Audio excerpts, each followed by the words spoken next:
के सहयोग से,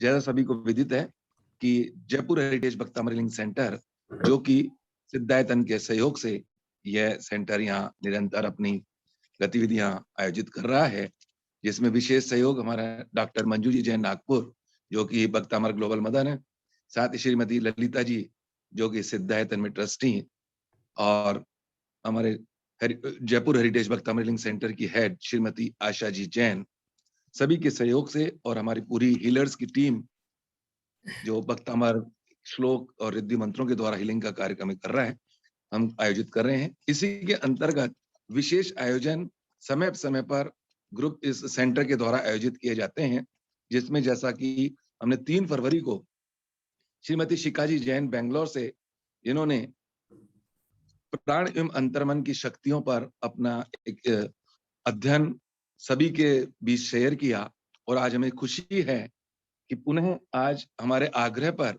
श्रीमती शिकाजी जैन, जो कि आध्यात्मिक हीलर हैं, मेडिटेटर हैं, रेकी हीलर हैं, और वास्तु शास्त्र का विशेष ज्ञान वो रखती हैं, और आज हम उसी विषय पर कैसे जाने अपने घर का वास्तु, इस पर आज विशेष स्पीक आज हमारे बीच जो शिकाजी बेंगलोर से हैं, वो हम सभी को अवगत कराएंगी। तो ये हम प्रारंभ करें उससे पूर्व सर्वप्रथम हम प्रार्थना करेंगे। प्रार्थना के पश्चात आगे का सेशन शिका जी जैन लेंगी।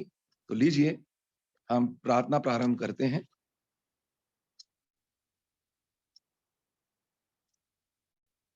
श्वासायाम, हमें पूरी कंठ तक लंबी सांस खींचनी है, और उसे जितनी देर फिर हम रोक सकते हैं रोकना है।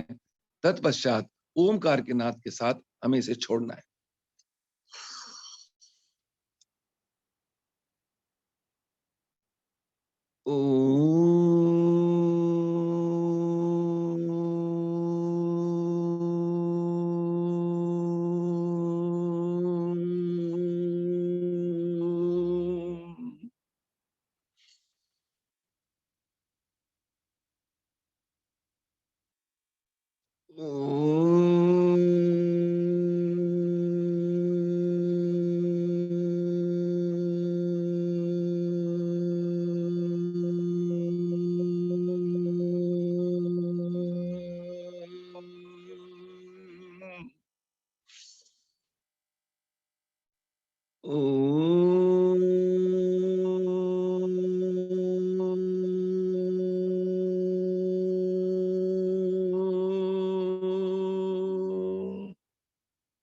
ओम नमः सिद्धेभ्य, ओम नमः सिद्धेभ्य, ओम नमः सिद्धेभ्य।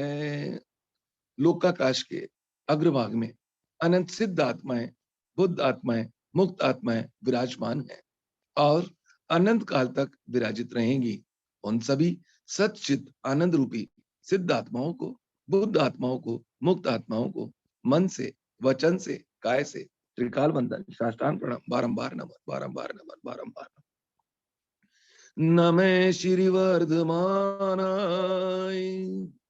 निर्धूत कलिल आत्मने, सालोकानां त्रिलोकानां यद विद्या दर्पणायते। मंगलम भगवान वीरो, मंगलम गौतमो गणी, मंगलम कुंद कुंदाद्यो, जैन धर्मोस्तु मंगलम, विश्व धर्मोस्तु मंगलम, आत्म धर्मोस्तु मंगलम। मोक्ष मार्ग नेतारम, वेतारम कर्म बुभृताम, ज्ञातारम विश्व तत्वानां, वंदे तद्गुण लब्धये। अज्ञान तिमिर अंधानां, ज्ञानांजन शलाकया, चक्षु उन्मीलितं येन, तस्मै श्री गुरुवे नमः। ओंकारं बिंदु संयुक्तं नित्यं ध्यायन्ति योगिने, कामदं मोक्षदं चैव, ओंकाराय नमो नमः। भीमकाराय नमो नमः, श्रींकाराय नमो नमः। तन निर्मल हो, मन निर्मल हो, जीवन धन आचरण सदाई निर्मल हो। तन संभल हो, मन संभल हो, जीवन धन आचरण सदाई संभल हो। तन मंगल हो, चरण सदाई मंगल हो। यह जीवन मंगलमय हो। निर्भय हो, नेत निरामय हो, यह जीवन ज्योतिर्मय हो। पाप विलय हो, पुण्योदय हो, कर्मो काक्ष सर्वोदय हो। यह जीवन मंगलमय हो। जन्म जरा मृत्यु से ऊपर जीवन मृत्युंजय हो। यह जीवन ज्योतिर्मय हो। यह जीवन मंगलमय हो। नमन आत्म परमात्म को, वीतराग भगवान। नमन गुरु जननी जनक, धर्म संग श्रुत सन। सदा रहे जयवंत, है उपकार अनंत। मंगल हो, मंगल हो, मंगल हो। सभी को सादर जय जिनेन्द्र। हमारे बीच बेंगलोर से श्रीमती शिखा जी जैन जो आ चुकी हैं, हम उनका Jaipur heritage Bhaktamar healing centre में स्वागत अभिनंदन करते हैं कि आपको सिर पर बिठाएं या सर आंखों पर। आइए आपका आना हमारी सर आंखों पर। वाकई आप कई विधाओं में पारंगत हैं। आप आध्यात्मिक हीलर, मेडिटेटर, रेकी हीलर और विशेषकर वास्तु शास्त्र का ज्ञान आपको है। और आज उसी विषय पर आप अपना उद्बोधन देने के लिए आज हमारे बीच पधारी हैं कि कैसे जाने अपने घर का वास्तु। तो मैं अधिक समय न लेता हुआ मैं निवेदन करूं श्रीमती शिखा जी जैन से कि आगे के सेशन को आप प्रारंभ करें। श्रीमती शिखा जी जैन। थैंक यू सुभाष भाई। जयपुर हेरिटेज की पूरी टीम को बहुत बहुत धन्यवाद मुझे ये सुअवसर देने के लिए कि आज मैं सभी के सामने प्रस्तुत हो पाई। मेरे पास जो अल्प ज्ञान है उसको लेकर मैं कोशिश करूंगी कि जैसे मुझे जब वास्तु का ज्ञान नहीं था तो बहुत मेरे मन में प्रश्न उठते थे घर में छोटी छोटी चीजों को लेके। तो मेरा आज पूरा प्रयास ये रहेगा कि आप सबके वो प्रश्नों को मैं सॉल्व कर पाऊं, उनकी आपकी समस्याओं को, आपकी उलझनों को ज्यादा से ज्यादा कोशिश करूंगी कि 1 घंटे के समय में सफल कर पाऊं। तो आइए चलिए पहले पंच परमेष्ठी भगवान की प्रार्थना से स्टार्ट करते हैं। पहले गुरुओं की आज्ञा और नमन, और सभी पंच परमेष्ठी भगवंतों को, सिद्ध परमात्माओं को नमन करेंगे। ओम श्री क्लीं अर्हं नमः।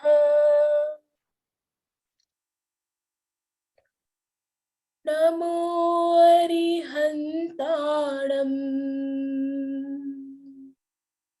नमो सिद्धाणं। नमो ऐरियाणम्।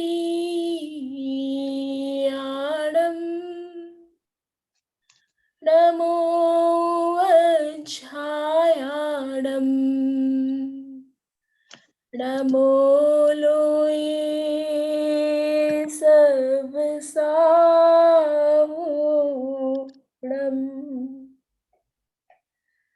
एषु पञ्चणमुक्कारो सर्वपावप्रणाशनो मङ्गलाणं च सर्वेसिं प्रणवं हवै मङ्गलम्।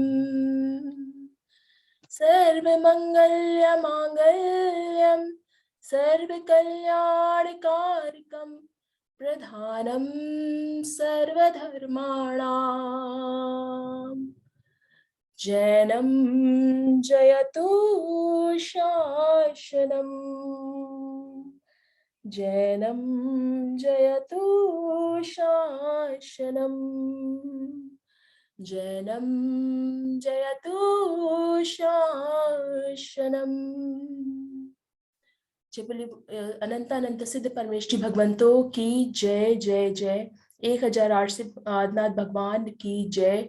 वर्तमान शासन नायक श्री महावीर भगवान की जय जय जय। सभी गुरुओं को नमन और उनकी आज्ञा और आशीर्वाद वांछनीय है, और उनको याद करते हुए, स्मरण करते हुए आज का ये सेशन मैं प्रारंभ करूंगी। हम आज एक अद्भुत विषय जो कि वास्तुशास्त्र है ना, इस विषय पे डिस्कशन करने के लिए, समझने के लिए बैठे हैं। वास्तुशास्त्र कोई हम सबके नॉलेज से परे नहीं है। ये हम लोग बहुत ही कॉमनली यूज किया हुआ हमारे लिए वर्ड है। ये हम लोग बहुत ही नॉर्मल भाषा में यूज करते हैं कि वास्तु के हिसाब से यहाँ मंदिर, यहाँ किचन, यहाँ अपना जो घर गृह के स्वामी है इनका घर होना चाहिए, इनका रूम होना चाहिए, है ना। ऐसे करके हमारे ये कॉमन लैंग्वेज में आता रहता है अक्सर वास्तुशास्त्र का उपयोग। और एक जनरल नॉलेज, एक बेसिक नॉलेज की बात करें तो लोगों को, हर किसी को है ना। तब भी बहुत सारे रहस्य ऐसे हैं जो कि बिना कहे और बिना सुने रह जाते हैं, है ना। तो आज हम 45 मिनट के समय में समझने की कोशिश करेंगे कि वास्तुशास्त्र हम अपने घर में कैसे चेक करें, है ना। आप लोगों ने कई सेशंस में सुना होगा कि आपको अगर ये परेशानी है तो आप चेक करिए कि आपके नॉर्थ ईस्ट में कहीं रेड कलर का उपयोग तो नहीं हुआ है। पर वो रेड कलर वहां पे क्यों नहीं होना है ना। इस बात को ये बात हमेशा एक रहस्य ही रह जाती है, रहस्य के रूप में ही रह जाती है।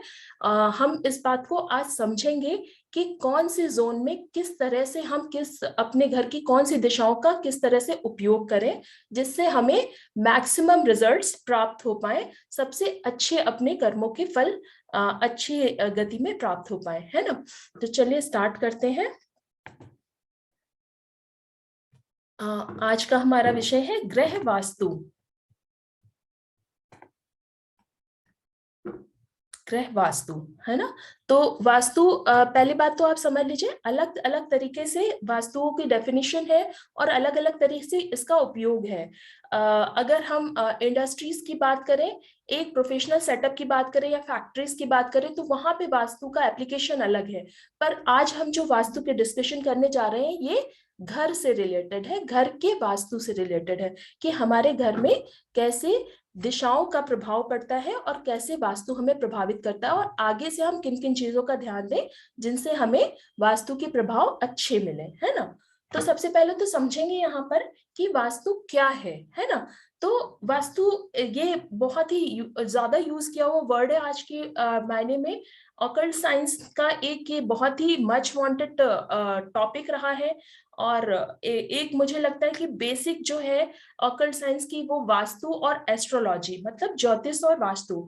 और हालांकि जब हम अपनी जिंदगी की बात करें, अपनी कर्मों की बात करें, तो भी ये बहुत ज्यादा हमारी लाइफ पे प्रभाव डालता है ना। तो आगे हम समझेंगे कैसे इसका प्रभाव डालता है।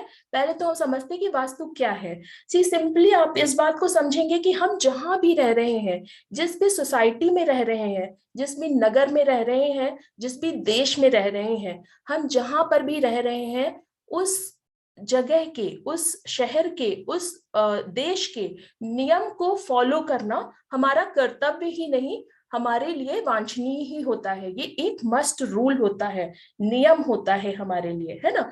सेम इसी तरह से वास्तु है जो कि हमारे घर के नियमों को बताता है ना, कि घर में कैसे नियम होते हैं, कैसी एनर्जी सेटल होती हैं।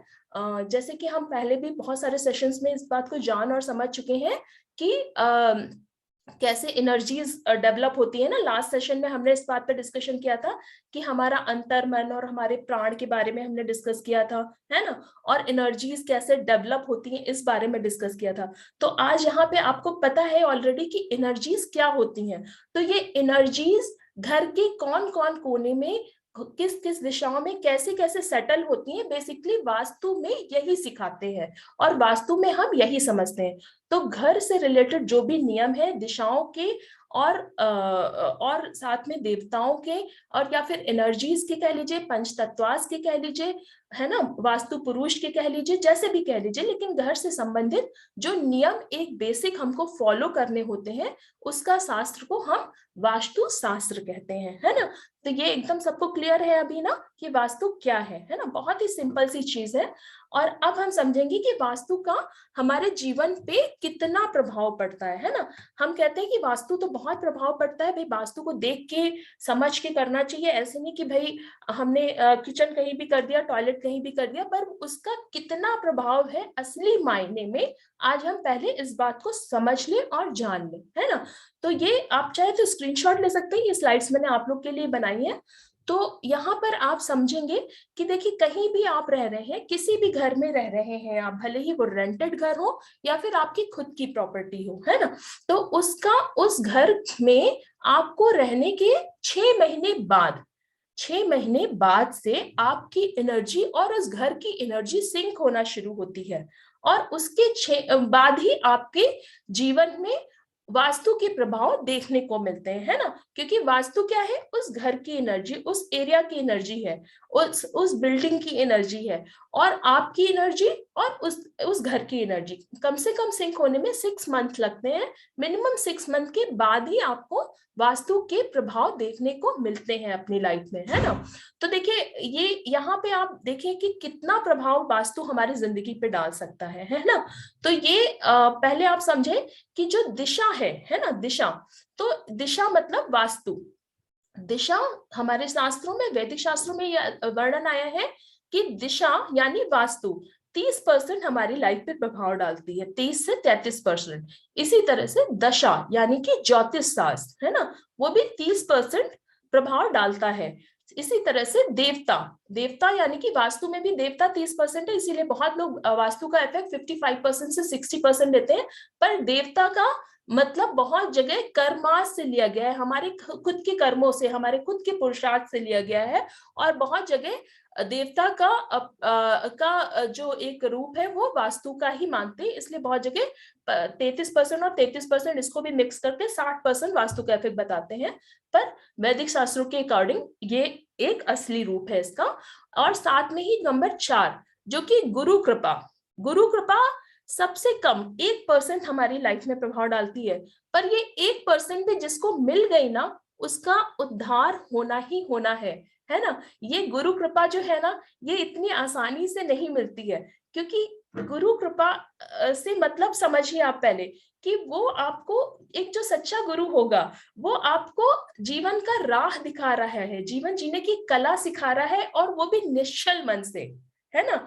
एक बिना किसी अपने अंदर राग द्वेष की भावना लिए आपको जीवन जीने की कला बता रहा है। ऐसा वो गुरु जो आपकी समस्याओं का समाधान समय समय पर बताता है, क्योंकि उन्होंने एक्सपीरियंस किया है, और उनके एक्सपीरियंस के अकॉर्डिंग हम अपनी चीजों को सुधारते हुए चल रहे हैं, है ना। तो वो बिना किसी राग द्वेष से, उनका वो जो उनकी जो कृपा होती है वो हमें इतनी अच्छी फलित होती है कि ये जो हमारे दिशा, दशा और कर्मास, इन तीनों के भी दोष को भी खत्म करने की शक्ति रखती है ना। तो इसलिए देखिए, कभी कुंडली भी, जिन्होंने ज्योतिष शास्त्र पढ़ा होगा उनको पता होगा कि कुंडली में भी जो कर्मास हैं वो पहले आते हैं और भाग्य बाद में आता है। तो पहले हम अगर अपने कर्मास को नियंत्रित रखेंगे, अपने कर्मास को, अपने पुरुषार्थ को, और हम अपने भावों को व्यवस्थित रखेंगे, जैसा कि हमारा जैन धर्म भी बोलता है कि हमेशा अपने भाव सुधार के रखो, बाकी सब तो ऑटोमेटिक अपने आप अच्छा होता ही होता रहेगा। क्योंकि प्रकृति आपको वही देगी जैसा आप खुद प्रकृति दूसरों को देते हो, और जैसा आप यूनिवर्स में सेंड करते हो वाइब्रेशंस को, है ना। तो ये जो गुरु कृपा है, ये शक्ति रखती है हमारे 99% प्रभाव को भी कम करने के लिए। फिर भी ये गुरु कृपा, क्योंकि सब किसी को प्राप्त, हर किसी को प्राप्त होना 100%, ये 1% जो है ना, ये अगर 100% भी किसी को मिल जाए तो उसके जीवन का उद्धार होना ही होना है ना। तो ये मिलना बहुत मुश्किल है, इसलिए हम थोड़ा सा वास्तुशास्त्र को भी समझ लेते हैं यहाँ पर, ठीक है। दूसरा पॉइंट ये है, इसको समझेंगे कि वास्तुशास्त्र का जो प्रभाव है वो मात्रात्मक रूप में देखने को मिलता है। यानी कि जैसे अगर आपके पास में 3 से 4 प्रॉपर्टीज है, भले ही वो रेंटल प्रॉपर्टीज है या फिर आपकी खुद की प्रॉपर्टीज है ना, तो उसका प्रभाव भी आपको ऐसे ही देखने को मिलेगा, है ना। जैसे आपको पास एक घर है और उस एक ही घर में वास्तु दोष है, तो उसका आपको 100% वास्तु प्रभाव मिलेगा। पर अगर आपके पास 3 प्रॉपर्टीज हैं और उन 3 प्रॉपर्टीज में से एक में इफेक्ट वास्तु दोष है या 2 में वास्तु दोष है, तो आपको उसके अकॉर्डिंग रेशियो से आपको वास्तु का प्रभाव देखने को मिलेगा। अच्छा ठीक है, अब यहाँ पे ये समझने की कोशिश करेंगे कि ये जो वास्तु है ना, ये वास्तु भी हमें क्यों और कैसे मिलता है। देखिए ये एक बहुत ही मतलब इंटरेस्टिंग और रुचिपूर्वक टॉपिक है कि जब हम एस्ट्रो वास्तु की बात करते हैं, जब हम न्यूमेरो वास्तु की बात करते हैं और आपकी डेट ऑफ बर्थ का चार्ट हम कैलकुलेट करते हैं वास्तु के साथ में, तो आपकी डेट ऑफ बर्थ के अकॉर्डिंग आपके घर को बिना देखे हुए हम ये बता सकते हैं कि आपके घर के कौन से कोने में परेशानी होगी, वहां पे 100% दोष होगा ही होगा, है ना। तो ये एक, क्योंकि क्या होता है कि हमारी कुंडली, हमारा जो डेट ऑफ बर्थ है वो कोई कोइंसिडेंट नहीं होता, वो एक बहुत ही हमारा जो पूरा जीवन का एक लेखा जोखा होता है ना। तो उसके अकॉर्डिंग हमारे कर्मा सारे डिसाइड होते हैं और उन्हीं कर्मों के अकॉर्डिंग हमारे पास ये वास्तु भी प्राप्त होता है ना। पर इन सभी कर्मों को जो कि हम पास्ट में करके आए हैं, हम अपने पुरुषार्थ के द्वारा चेंज कर सकते हैं, हम अपने भावों के द्वारा, अपनी गुरु कृपा के द्वारा, हम भगवान की भक्ति के द्वारा इसको चेंज कर सकते हैं, है ना। तो जैसे कि आज आप लोग जब यहाँ बैठे हुए हैं, इसके बारे में समझ रहे हैं, ये कोई संयोग नहीं है, ये एक आप लोगों के कर्मों का उदय ही है कि कहीं कुछ आपके घर में एक सिग्नल मिलना है आपको कि आपके घर के कौन से कोने में क्या गड़बड़ है और हमको उसको कैसे ठीक करना है ना। तो ये कुछ ना कुछ तो क्लू लेके आप जाएंगे ही यहाँ से। तो ऐसे ये वास्तु के जो प्रभाव है वो हमें अपनी लाइफ में देखने को मिलते हैं, ठीक है। अब ये जो वास्तु पुरुष है और इसकी दिशाएं हैं वास्तु के अकॉर्डिंग और इसकी उप दिशाएं हैं, ये तो हर किसी को यहाँ पे पता ही पता होंगी, आई गेस, राइट, कि नॉर्थ है, साउथ है, ईस्ट है, वेस्ट है, और ये 4 कॉर्नर्स है, नॉर्थ ईस्ट साउथ वेस्ट और नॉर्थ। उसके बाद में उसके अंदर भी सब कॉर्नर्स है, जैसे कि ये नॉर्थ ईस्ट हो गया, है ना, नॉर्थ और ईस्ट के बीच में 45 डिग्री पर नॉर्थ ईस्ट हो गया। ये ऐसे ही यहाँ पर साउथ ईस्ट हो गया, ऐसे ही साउथ वेस्ट हो गया, और ऐसे ही यहाँ पर नॉर्थ वेस्ट हो गया, ठीक है। तो जैसे दिशाओं के जो प्रभाव होते हैं, उसी प्रकार से उप दिशाओं के और उप दिशाओं की भी उप दिशाएं होती हैं, जो कि हम आगे डिस्कस करेंगे। इनके प्रभाव हमें देखने को मिलते ही मिलते हैं। तो हम ये यहाँ तक तो सबको क्लियर है ना, दिशाएं और उप दिशाएं, इतना तो सबको क्लियर है, आई गेस, राइट। ओके, आगे चलते हैं। देखिए, अब हमको अगर अपने घर का वास्तु चेक करना है तो थोड़ा सा पहले यहाँ पे समझ लीजिए, मैं बहुत सारे अच्छे अच्छे टिप्स आप लोग को आज दे दूंगी वास्तु से रिलेटेड, लेकिन मैं आप लोग को सिखाना, जो मेरा आज एक पर्पस है कि ये है कि भाई आप खुद अपने घर का वास्तु कैसे चेक करो, ठीक है। तो मेरा पर्पस ये है, इसलिए आप पहले समझो पहले दिशाओं को, है ना। तो दिशाएं कैसे समझेंगे हम, आपके घर में, आप घर के सेंटर में अपने मोबाइल में, एंड्रॉइड फोन में कंपास डाउनलोड करेंगे, ठीक है। सबसे अच्छा कंपास MI का या फिर एप्पल आईफोन का माना जाता है, पर फिर भी और भी कंपास से भी, अगर आपके पास में नेचुरल कंपास जो अच्छे कंपास होते हैं, जो फिजिकल कंपास होते हैं, वैसे होंगे तो और भी अच्छी बात है ना। वरना आप अपने मोबाइल में सिंपली एंड्रॉइड फोन पे कंपास एप्लीकेशन डाउनलोड कर सकते हैं। और सबसे पहले वहां पर हमें क्या फाइंड आउट करना है, नॉर्थ फाइंड आउट करना है। नॉर्थ कहाँ पे है, 0 डिग्री पे, उस कंपास में नॉर्थ 0 डिग्री पे आएगा, ठीक है। तो ये जो है, ये नॉर्थ,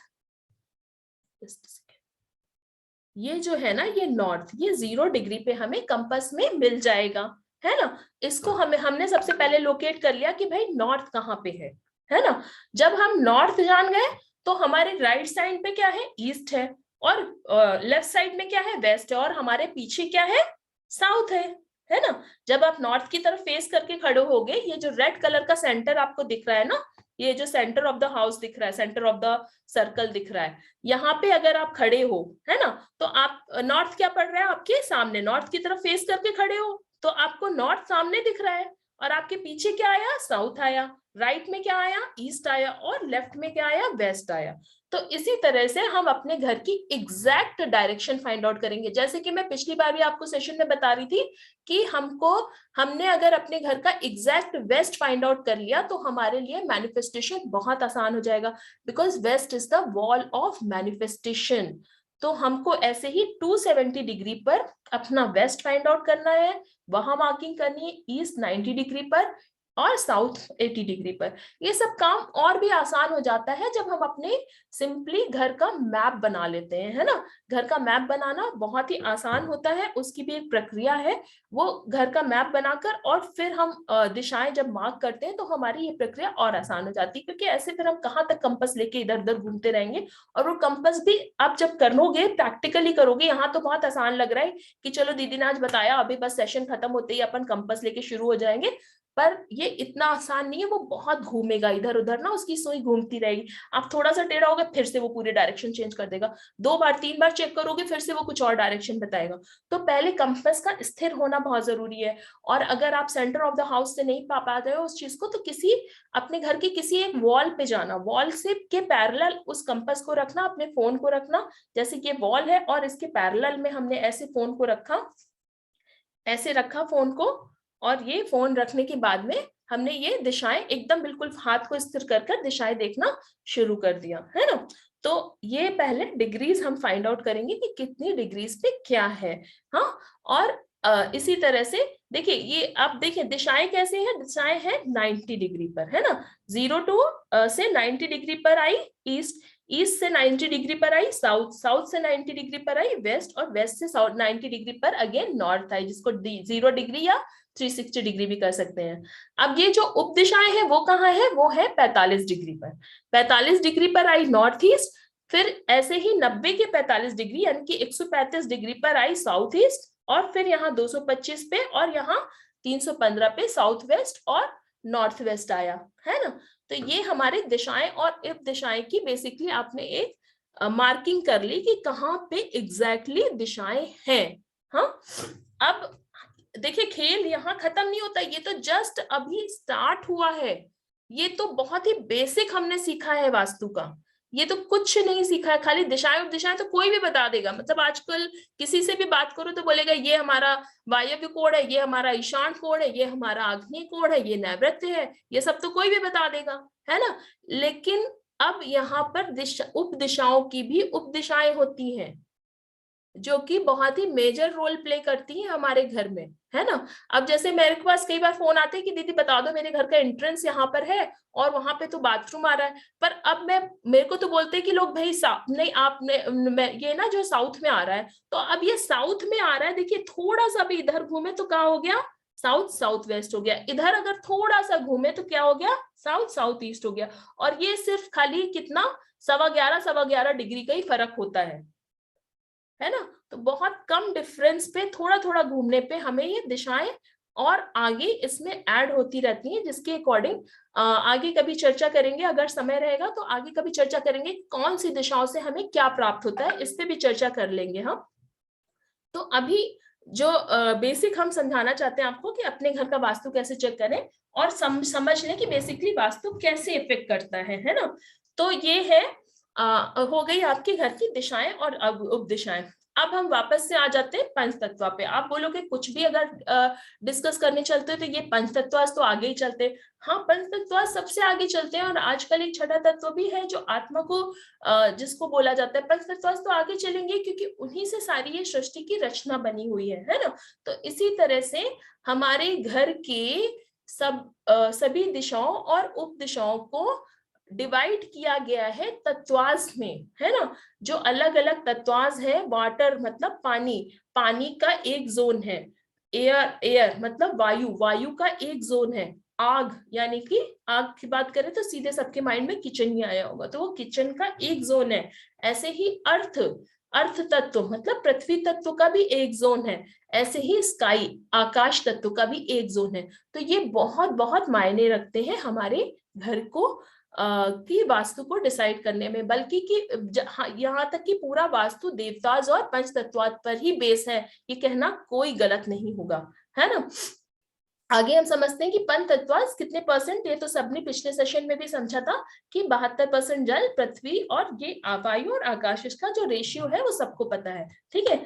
दूसरा, अब हम यहाँ समझेंगे कि भाई ये जो पंचतत्वांश है ना, तो जैसे कि ये हमारे शरीर में दोष उत्पन्न करते हैं, वात पित्त और कफ के दोष उत्पन्न करते हैं, सेम इसी तरह से ये हमारे पृथ्वी पर भी दोष उत्पन्न कर देते हैं, है ना। जैसे कि अगर किसी भूमि का, अगर हम कहते हैं कि जैसे ये लैंड बहुत अच्छी है, जितना पानी आता है, जितनी बारिश होती है, सब एब्जॉर्ब कर लेती, पर एक्चुअली देखें तो वो भूमि दूषित है, क्योंकि उसमें पित्त बढ़ा हुआ है, उस भूमि का पित्त बढ़ा हुआ है, इसलिए वो सारा पानी अपने अंदर एब्जॉर्ब कर पा रही है ना। तो वो ऐसे ही अलग अलग तरह के दोषाज होते हैं जिनको हमें रेक्टिफाई करना होता है।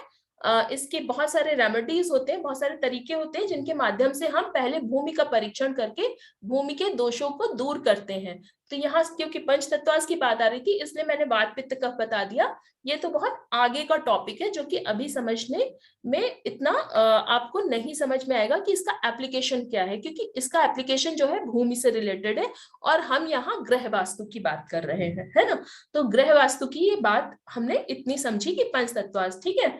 अच्छा, अब हम समझेंगे कि भाई ये जो 5 तत्व है ना, ये हमारे घर में आप समझ लीजिए जैसे भाई बहन होते हैं ना, सगे भाई बहन, बिल्कुल भाई बहन की तरह ही निवास करते हैं। ठीक है। और भाई बहन कैसे निवास करते हैं, थोड़ा झगड़ा भी होता है, थोड़ा प्यार भी होता है ना। आप देखो वो बच्चों को एक दूसरे की शिकायत भी करेंगे और एक दूसरे के बिना रह भी नहीं सकते हैं। तो सेम इसी तरह से ये पंच तत्वांश भी होते हैं, जिनको जो कि एक दूसरे के एंटी भी होते हैं, मतलब कि विपरीत होते हैं, एक दूसरे को नष्ट भी करते हैं और एक दूसरे के पूरक भी होते हैं, है ना। तो हम इसको जो बोलते हैं वास्तुशास्त्र में, इसको बोलते हैं साइकिल ऑफ क्रिएशन। भाई जो पंचतत्वांश की रचना है वो एक दूसरे को कैसे कॉम्प्लीमेंट करती है ना। इसको हम ऐसे समझेंगे कि जैसे जल है ना, जल हम पहले यहाँ पर समझेंगे। एक मिनट, हाँ, ठीक है। आकाश से लेते हैं, आकाश से समझते हैं कि ये आकाश है। तो आकाश से हमारे पास में जल आता है। जल कहाँ से आता है, जल आता है हमारे पास में आकाश से। ठीक है, आकाश से जल आया और जल से क्या हुआ, वायु उत्पन्न हुई। वायु कैसे उत्पन्न हुई, क्योंकि जल के माध्यम से पेड़ पौधे की उत्पत्ति होती है और पेड़ पौधे हमें क्या देते हैं, ऑक्सीजन देते हैं, वायु देते हैं।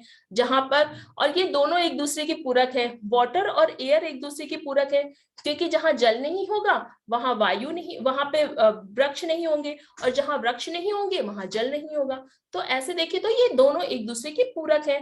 पर क्रिएशन का जो साइकिल है वो कैसे है, पहले आकाश तत्व और फिर उससे जल तत्व उत्पन्न हुआ, जल तत्व से हमारा उत्पन्न हुआ वायु तत्व, वायु तत्व से क्या उत्पन्न होता है, वायु से अग्नि उत्पन्न हुई, क्योंकि जो हम प्लांट्स की जो प्लांट्स होते हैं, प्लांट से जो वुड निकलती है उसको जब जलाते हैं तो वहां से अग्नि उत्पन्न होती है ना। तो वायु का जो जनक है, ये पेरेंट और चाइल्ड रिलेशनशिप है, जो मैं आपको समझाने की कोशिश कर रही हूँ। ये बहुत बड़ा विषय है, पर आप इसका सार समझ लें यहाँ पे आज 45 मिनट के समय में तो बहुत हो जाएगा आपके लिए, है ना। तो ये जस्ट एक कॉन्सेप्ट समझ लें यहाँ पे, क्योंकि ये बहुत बड़ा विषय है। ये एक एक टॉपिक को एक एक दिन की क्लास ले सकते हैं, अलग अलग तत्वांश की एक एक दिन की क्लास ले सकते हैं। तो अभी हम सिर्फ यहाँ पे सार समझने की कोशिश करें ताकि हम अपने घर का वास्तु चेक कर पाए। तो ऐसे ही वायु से अग्नि उत्पन्न हुई, अग्नि से क्या उत्पन्न हुआ, पृथ्वी तत्व, क्योंकि वो जो जब फायर जली उसकी एशेज हुई तो उनकी राख से ये पृथ्वी की रचना हुई। वो राख धीरे धीरे स्टोन के फॉर्म ले लेती है, पृथ्वी का फॉर्म ले लेती है, मिट्टी का फॉर्म ले लेती है ना। तो ये आग के बाद में फिर पृथ्वी उत्पन्न हुई, पृथ्वी से आकाश, पृथ्वी और आकाश, फिर वापस से पृथ्वी में क्या होता है, मेटल होता है, मेटल और ईथर एक दूसरे के पूरक होते हैं, तो ये आकाश उत्पन्न हुआ। तो ये एक साइकिल ऑफ क्रिएशन है। पर अब ऐसे ही साइकिल ऑफ डिस्ट्रक्शन भी है, कि जैसे जल और अग्नि है ना, जहां जल होगी वहां अग्नि नहीं होगी, जहां अग्नि होगी वहां जल नहीं होगा। तो अब आप इस बात को समझें कि जो अग्नि है, जहां पर हमें अग्नि तत्व को लेके आना है, वहां पर जल को बहुत ध्यान से रखना पड़ेगा, है ना। और जहां पर हम जल का तत्व है वहां पर अगर अग्नि आ गई तो वो जल तत्व को नष्ट करना शुरू कर देगा।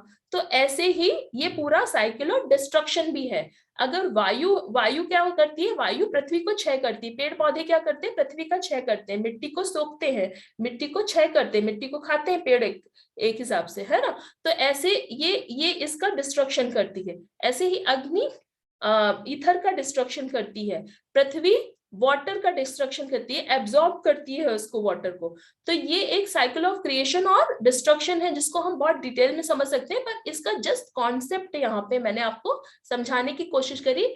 इसी कॉन्सेप्ट पे हमारा घर का वास्तु में हमारे जो तत्वाज है उनको चेक करना होता है और उनको बैलेंस करना होता है। ठीक है, आगे समझेंगे कि देखिए ये बहुत ही इंपॉर्टेंट चीज है, इसको आप थोड़ा सा चाहे तो नोट कर लें। ये बहुत ही इंपॉर्टेंट चीज जो मैं बताने जा रही हूँ कि जो एलिमेंट्स हैं, ये जो 5 तत्व हमने जो सीखे हैं, इनके स्पेसिफिक कलर्स होते हैं, है ना। पानी कौन सा कलर का होता है, कौन बताएगा, चैट बॉक्स में लिख के भेजिए। आपको इंटरेस्टिंग लग रहा है क्या, अच्छा लग रहा है, समझने में मजा आ रहा है? हाँ, ब्लू कलर का, वेरी गुड, पारुल जी ने बताया ब्लू कलर का आता है ना। तो पानी हो गया ब्लू कलर का।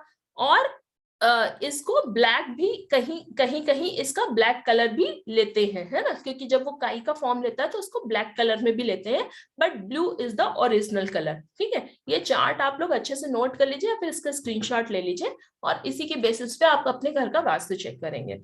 एयर एलिमेंट, एयर एलिमेंट कहाँ पे का कलर क्या है, एयर एलिमेंट का कलर क्या है, ग्रीन और लाइट ब्राउन।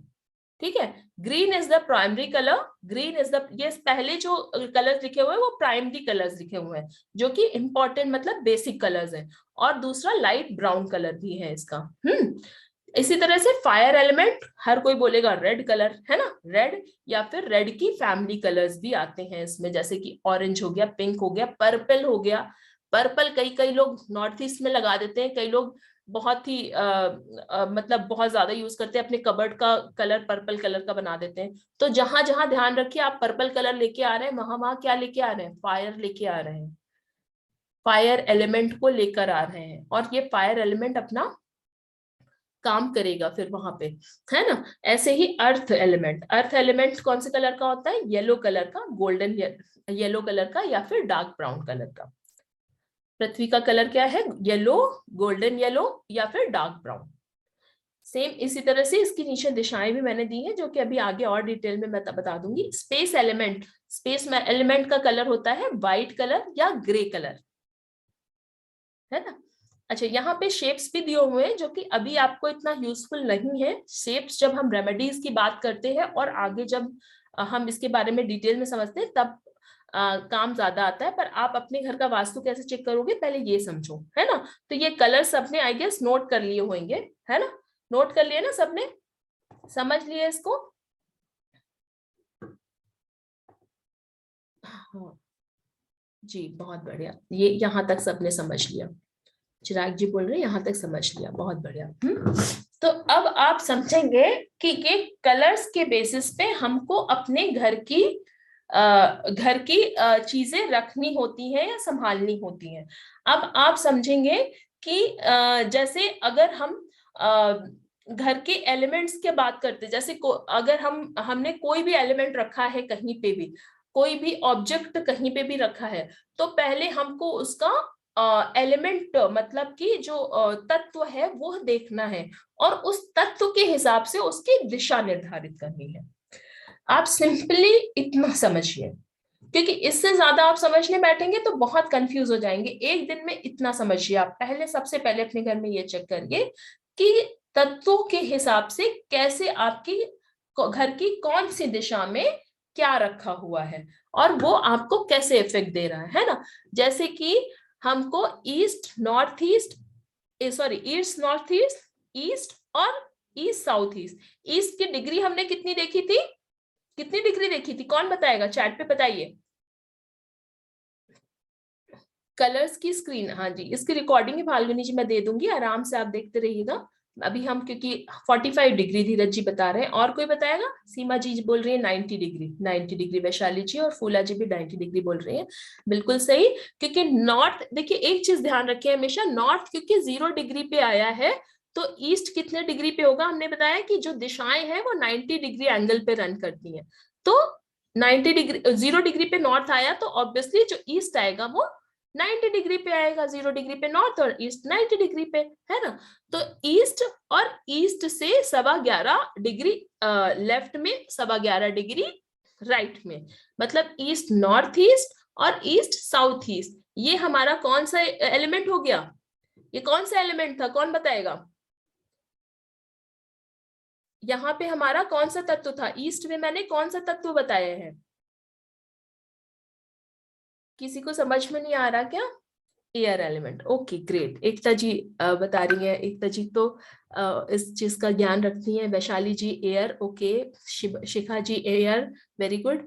तो ये हो गया हमारा एयर एलिमेंट, जिसका की कलर है ग्रीन। मैंने यहाँ पे, आप ध्यान देंगे कि इनको मार्क जो किया है ना, उसी कलर में मार्क किया है। तो अगर आपको, जी वायु, श्रीरेखा जी बिल्कुल सही है ना। तो ये जो हमने कलर को उसके अकॉर्डिंग मार्क किया है, यहाँ पे आप देख सकते हैं ग्रीन कलर से वायु। तो यहाँ पर हमें जो रखना है, वायु या वायु के कारक ही ऑब्जेक्ट्स को रखना है। और यहाँ पर अगर हमने कलर पेंटिंग करी है तो ग्रीन कलर को ही रख सकते हैं, ग्रीन कलर रख सकते हैं, या फिर जो एक आइवरी कलर होता है या व्हाइट कलर होता है, ये न्यूट्रल कलर्स होते हैं, है ना। आइवरी कलर या व्हाइट कलर, ये न्यूट्रल कलर्स होते हैं।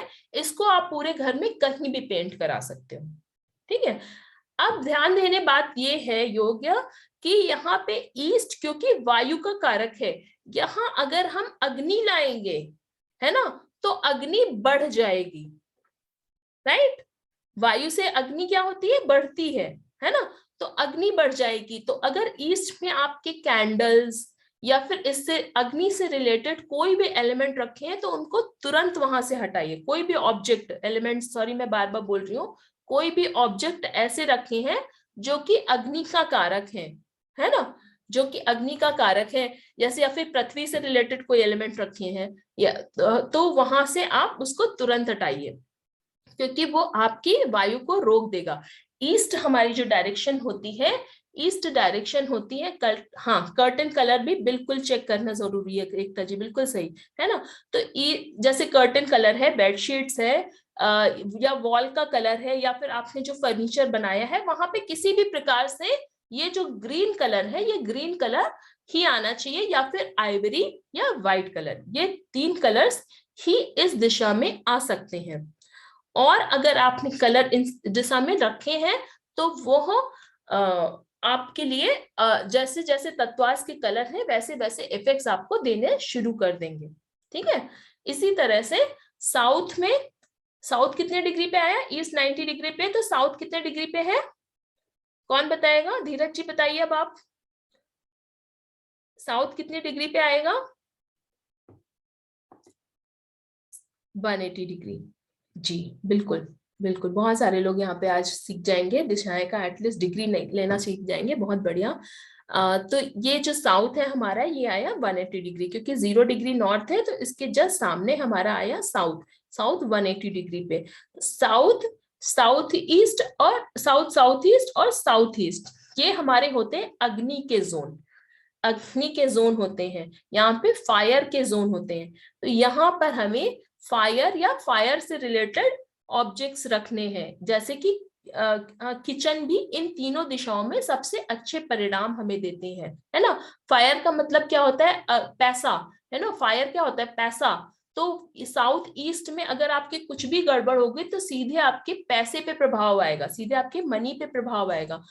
अगर फायर एलिमेंट कम होगा तो आपको मनी से रिलेटेड दिक्कतें होंगी, अगर फायर एलिमेंट ज्यादा होगा तो आपके घर में एक्सीडेंट्स, बीमारियां, इस तरह की चीजें आएंगी, जो एकदम मिस हैपनिंग्स होती है ना, एकदम से सडनली वाली जो चीजें होती है ना, इस तरह की चीजें आपको आपके घर में महसूस होंगी। तो अगर आपने आपके घर में इस तरह की कोई भी चीजें, जहां एक्सीडेंट ज्यादा होता है, एकदम से सब कुछ बढ़िया चल रहा है, एकदम से कहीं कुछ हो गया, इस तरह की चीजें अगर चल रही हैं, तो आप अपने घर का साउथ, साउथ ईस्ट और साउथ साउथ ईस्ट चेक करिए। इस जोन में जरूर कुछ ना कुछ आपके ऐसा एलिमेंट होगा या ऐसा ऑब्जेक्ट होगा जो कि आपका अग्नि का कारक ना होके इसके एंटी एलिमेंट क्या था, वायु और ये जल, इसका कारक हो रहा होगा, है ना, सॉरी जल और पृथ्वी का कारक का हो रहा होगा।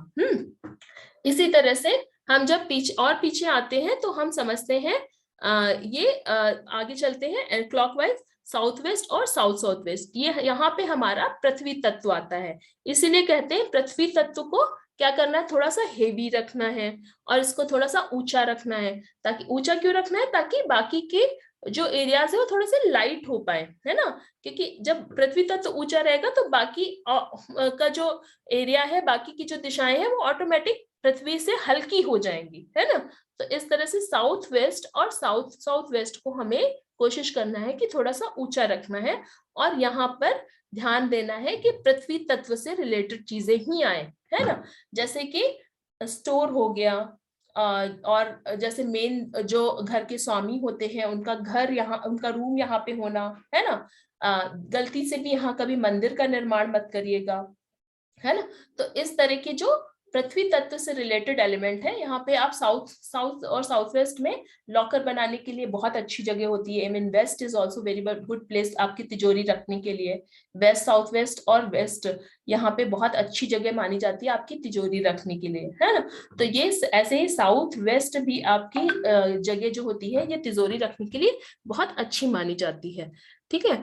तो ये यहाँ पे आपको ध्यान देना है कि पृथ्वी तत्व से रिलेटेड चीजों को रखना है और मोस्टली ब्राउन कलर यूज करना है या फिर अगेन येलो कलर। और हमने पृथ्वी तत्व के कलर्स जो पढ़े थे कौन से थे, yellow colour, golden yellow colour या फिर ब्लैक कलर हालांकि स्पेस एलिमेंट को ज्यादा करते हैं पर फिर भी कुछ हद तक चल जाते हैं, पर मोस्टली ब्राउन, येलो या फिर गोल्डन येलो कलर की चीजें। जी डार्क ब्राउन भी, डार्क ब्राउन, बिल्कुल डार्क ब्राउन का ही रखना है। देखिए डार्क ब्राउन कलर से मैंने बनाया है, डार्क ब्राउन कलर से यहाँ का निर्माण करना है और यहाँ पे उसी कलर को ही रखना है ना। उसी कलर से रिलेटेड चीजें होनी चाहिए। जैसे कि मैंने शुरुआत में भी अभी आपको बताया कि आपके कर्टेन्स, आपकी बेडशीट, आपकी वॉल का कलर या फिर आपकी अलमारियों का कलर कुछ भी एंटी कलर नहीं होना चाहिए। अब हम समझेंगे आगे। यहाँ ये जो है हमारा चार दिशाएं यहाँ पर जो आती हैं ये है स्पेस एलिमेंट से रिलेटेड। स्पेस एलिमेंट यानी कि आकाश तत्व। तो ये स्पेस एलिमेंट से रिलेटेड जो दिशाएं हैं वो वेस्ट साउथ वेस्ट, वेस्ट और वेस्ट नॉर्थ वेस्ट और नॉर्थ वेस्ट। यहाँ पे या तो आप ब्लैक कलर रख सकते हैं या फिर व्हाइट कलर भी रख सकते हैं, है ना। ब्लैक, व्हाइट या आइवरी, अगेन ये तीन कलर ही इन दिशा में रख सकते हैं। तो ये आई होप सबको इतना समझ में आया होगा। अभी हम ने एक चीज स्लाइड मेरी शायद, हाँ ये मैं पहले आप लोग को बताना चाहती थी। ये इसके बाद में मैं थोड़ा सा और आपको एक्सप्लेन कर दूंगी दूसरे इसके पहले वाले एलिमेंट्स के बारे में। ये आप समझोगे तो थोड़ा सा और बेहतर समझ में आएगा आपको। अभी हमने जो 5 एलिमेंट्स की बात करी है, ठीक है। तो देखिए ये है वास्तु चक्रा। वास्तु चक्रा जिसके बेसिस पर पूरे घर का वास्तु डिसाइड होता है, पूरे घर का वास्तु चेक किया जाता है। बड़े बड़े वास्तुशास्त्री भी इसी के बेसिस पर ही घर का वास्तु चेक करते हैं। This is the basic first step that you have to check. आपको अपने घर में सबसे पहले चेक करना है। धीरज जी पूछ रहे व्हाइट कलर है हर जगह रख सकते हैं। जी बिल्कुल, व्हाइट कलर आप और आइवरी कलर ये दो न्यूट्रल कलर्स होते हैं जो कि आप अपने घर में कहीं भी लगा सकते हैं। तो आप पूरा घर का पेंट अगर व्हाइट या आइवरी कलर में लगाया है जिन्होंने उनको कोई प्रॉब्लम नहीं है, वो आराम से अपना बिंदास रहे, कोई प्रॉब्लम नहीं है ना। और जिन्होंने स्पेशली जैसे रेड कलर या फिर एकदम डार्क ब्राउन कलर, रेड से तो बहुत ही ज्यादा ध्यान देना वाला है। जहां जहां रेड है तो मतलब हम फायर एलिमेंट को, जोन को बढ़ा रहे हैं, फायर एलिमेंट को हम वहां पे बढ़ा रहे हैं, तो उसका तो ध्यान देना बहुत ही ज्यादा जरूरी है, ठीक है। तो ये आप समझते चलेंगे। अब हम समझेंगे वास्तु चक्रा।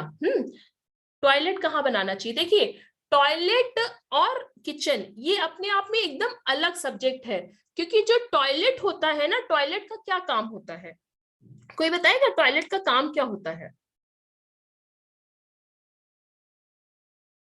टॉयलेट का काम होता है जो हमें चीजें नहीं चाहिए उसको फ्लश आउट करना, हमारी जिंदगी से चीजों को फ्लश आउट करना, क्लीन करना, एग्जैक्टली फ्लश आउट करना जी। तो फेंकना, yes, flushing, west is out, very good. तो इस तरह का काम होता है टॉयलेट का, ठीक है। तो अब आप अपनी दिशाओं में चेक करेंगे कि जहां जहां आपके घर में टॉयलेट होगा तो वहां पर उस जोन के एट्रीब्यूट, उस जोन की क्वालिटी को फ्लश आउट कर देगा। जैसे कहीं कहीं पाया गया है कि नॉर्थ ईस्ट में और नॉर्थ ईस्ट में, देखिए ये हमारा ये जो जोन है, 1 सेकेंड, ये जो जोन है, यहाँ पेन होगा ना, 1 मिनट में पेन, हाँ ये रहा, मिल गया मुझे पेन, इसको थोड़ा सा नीचे कर लेती हूँ। देखिए ये जो दिशा है ये दिख रही है आपको, नॉर्थ ईस्ट और नॉर्थ ईस्ट।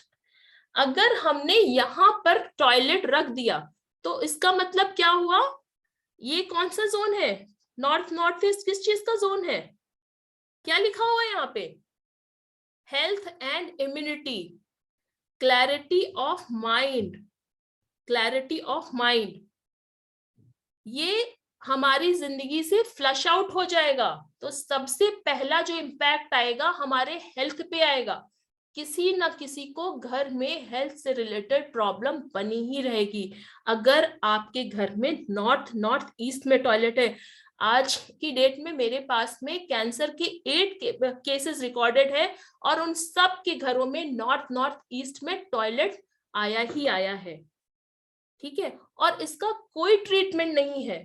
नॉर्थ ईस्ट में और नॉर्थ ईस्ट में अगर आपके टॉयलेट आ रहा है तो इसको देखिए, और जो आजकल का जो मॉडर्न वास्तु है इन्होंने बहुत उपाय निकाल लिए हैं, हर चीज की रेमेडी बिना तोड़ फोड़ के निकाल ली है। पर ये जो नॉर्थ ईस्ट का जो टॉयलेट है ना, इसकी रेमेडी आज तक कोई भी वास्तुशास्त्री नहीं निकाल पाया है। ये जो है इसको आपको ट्रीट नहीं कर सकते, इसको आपको हटाना पड़ेगा, बंद करना पड़ेगा। तो ऐसे टॉयलेट के इम्पैक्ट आपको अलग अलग दिशा में अलग अलग तरह से करेंगे। टॉयलेट का काम होता है फ्लश आउट करना, तो जहां जहां जिस जिस दिशा में जाएगा वो आपके वहां की जो क्वालिटीज होती हैं देवताओं के, उन क्वालिटी को फ्लश आउट कर देगा, खत्म कर देगा, ठीक है। तो ये होता है बेसिकली इसका टॉयलेट का काम। ऐसे ही kitchen, yes, fire place in south is okay नहीं किशोर जी, तो एकदम ब्रिलियंट होता है, एक्सीलेंट होता है, क्योंकि साउथ क्या है, साउथ में हमारा सबसे ज्यादा साउथ फायर जो है ना, पावर देता है, कैश की लिक्विडिटी देता है ना, और हमारे माइंड को मेंटल रिलैक्सेशन देता है। अगर साउथ में घर आया तो साउथ में किचन आया तो दैट मीन्स फायर को हम फायर के प्लेस पे रख रहे हैं और वो आपकी वहां के एट्रीब्यूट्स को बढ़ा देगा, क्योंकि हम सही प्लेस पे सही चीज को रख रहे हैं, है ना।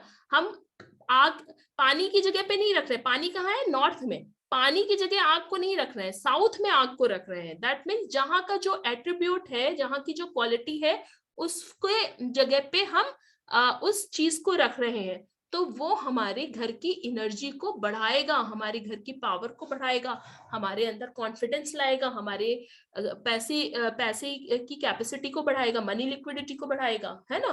तो इस तरह से अब हम समझेंगे थोड़ा सा यहाँ पे जी, पैसे कहाँ रखें ये भी बताएंगे धीरज जी।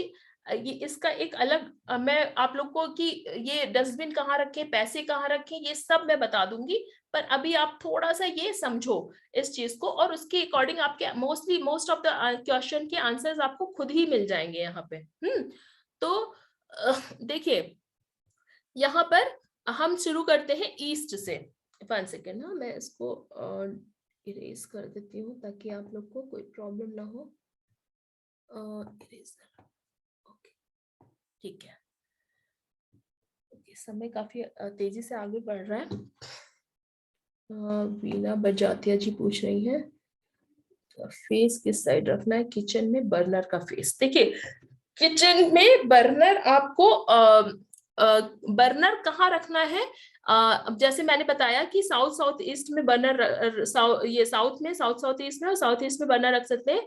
पर जो आपका फेस है खाना बनाने के समय में, या तो उत्तर दिशा या तो पूरब दिशा हो तो बेस्ट है, या उत्तर दिशा हो तो चलेगा। ठीक है, तो इन दोनों दिशाओं में ही होना चाहिए जब आप खाना बना रहे हैं। तो ये एक बहुत ही इंपॉर्टेंट चीज है जो आप अपने किचन में ध्यान रखिएगा।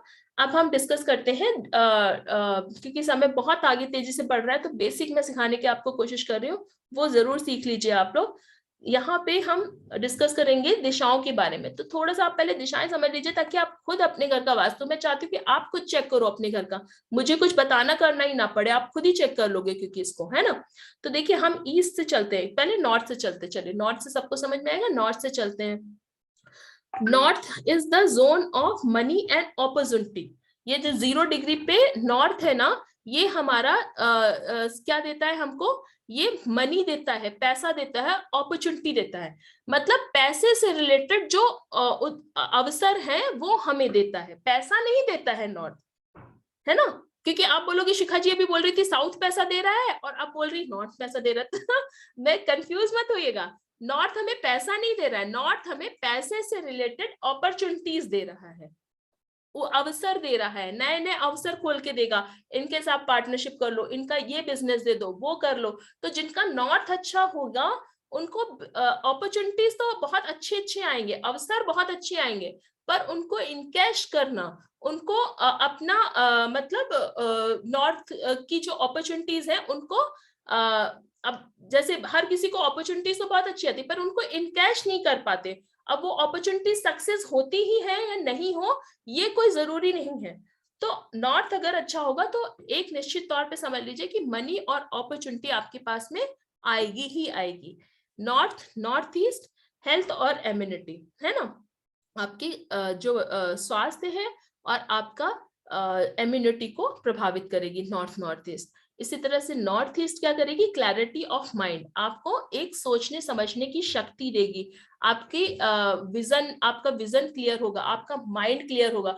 तो बहुत सारी समस्याएं तो हमारी यहीं से आती है, हमें लगता है कि हमें पैसे की प्रॉब्लम है या हमें रिश्ते से संबंधित प्रॉब्लम है या हमें कुछ और प्रॉब्लम है, पर मेन प्रॉब्लम तो कई बार यहीं से आती है, नॉर्थ ईस्ट और साउथ वेस्ट। ये जो लाइन होती है ना, 1 सेकेंड मैं एक बार ड्रॉ करके दिखाती हूँ आपको। ये जो लाइन है ये सबसे पहले हमें चेक करनी चाहिए अपने घर में, नॉर्थ ईस्ट से लेके साउथ वेस्ट, ये वाली लाइन, ये वाली, ठीक है। ये अगर हमारा सही है तो हमारे घर का 70% वास्तु इम्पैक्ट नहीं करता है, क्योंकि सबसे इंपॉर्टेंट डायरेक्शंस यही होती हैं, है ना। तो क्लैरिटी ऑफ माइंड जब नहीं रहेगा, आप सही सोच नहीं पाओगे, सही समझ नहीं पाओगे, तो आप डिसीजंस गलत लोगे। अच्छे 10 अवसर मिलेंगे आपको, लेकिन आप उन 9 अवसर, आपका वो एक अवसर जो आपका लिए सही था उसको छोड़ के वो बाकी के 9 अवसर पे ध्यान दे दोगे, है ना। आप अपनी हेल्थ की जगह आप बाकी चीजों पे ध्यान दे दोगे। तो इस तरह से अगर क्लैरिटी ऑफ माइंड जो है ना वो बहुत जरूरी है, वो वहां पे आप जरूर चेक करें कि आपके नॉर्थ ईस्ट में कोई भारी चीज तो नहीं आ रही, कोई स्टोरेज तो नहीं आ रहा, वहां पे कोई किचन तो नहीं है, वहां पे कोई टॉयलेट तो नहीं है। और अगर है, अगर वहां पे ऐसा कुछ है तो मेरी आप सबसे रिक्वेस्ट है कि सबसे पहले आप अपने घर का नॉर्थ ईस्ट ठीक करें। इसका सबका ट्रीटमेंट हो जाता है आजकल, मैंने जैसे बताया कि टॉयलेट का और किचन का ट्रीटमेंट नहीं है, उसके अलावा बाकी हर चीज का ट्रीटमेंट हम दे देंगे। तो उसको ट्रीट करना बहुत जरूरी। अगर आप किराए के घर में रह रहे हैं तो आप घर बदल लीजिए, और अगर आप किराए के घर में नहीं रह रहे, खुद के घर में रह रहे हैं, तो उसके लिए कुछ ऑल्टरनेट आप सोल्यूशन ढूंढेंगे, उसको आप उपाय करेंगे ही करेंगे, ठीक है।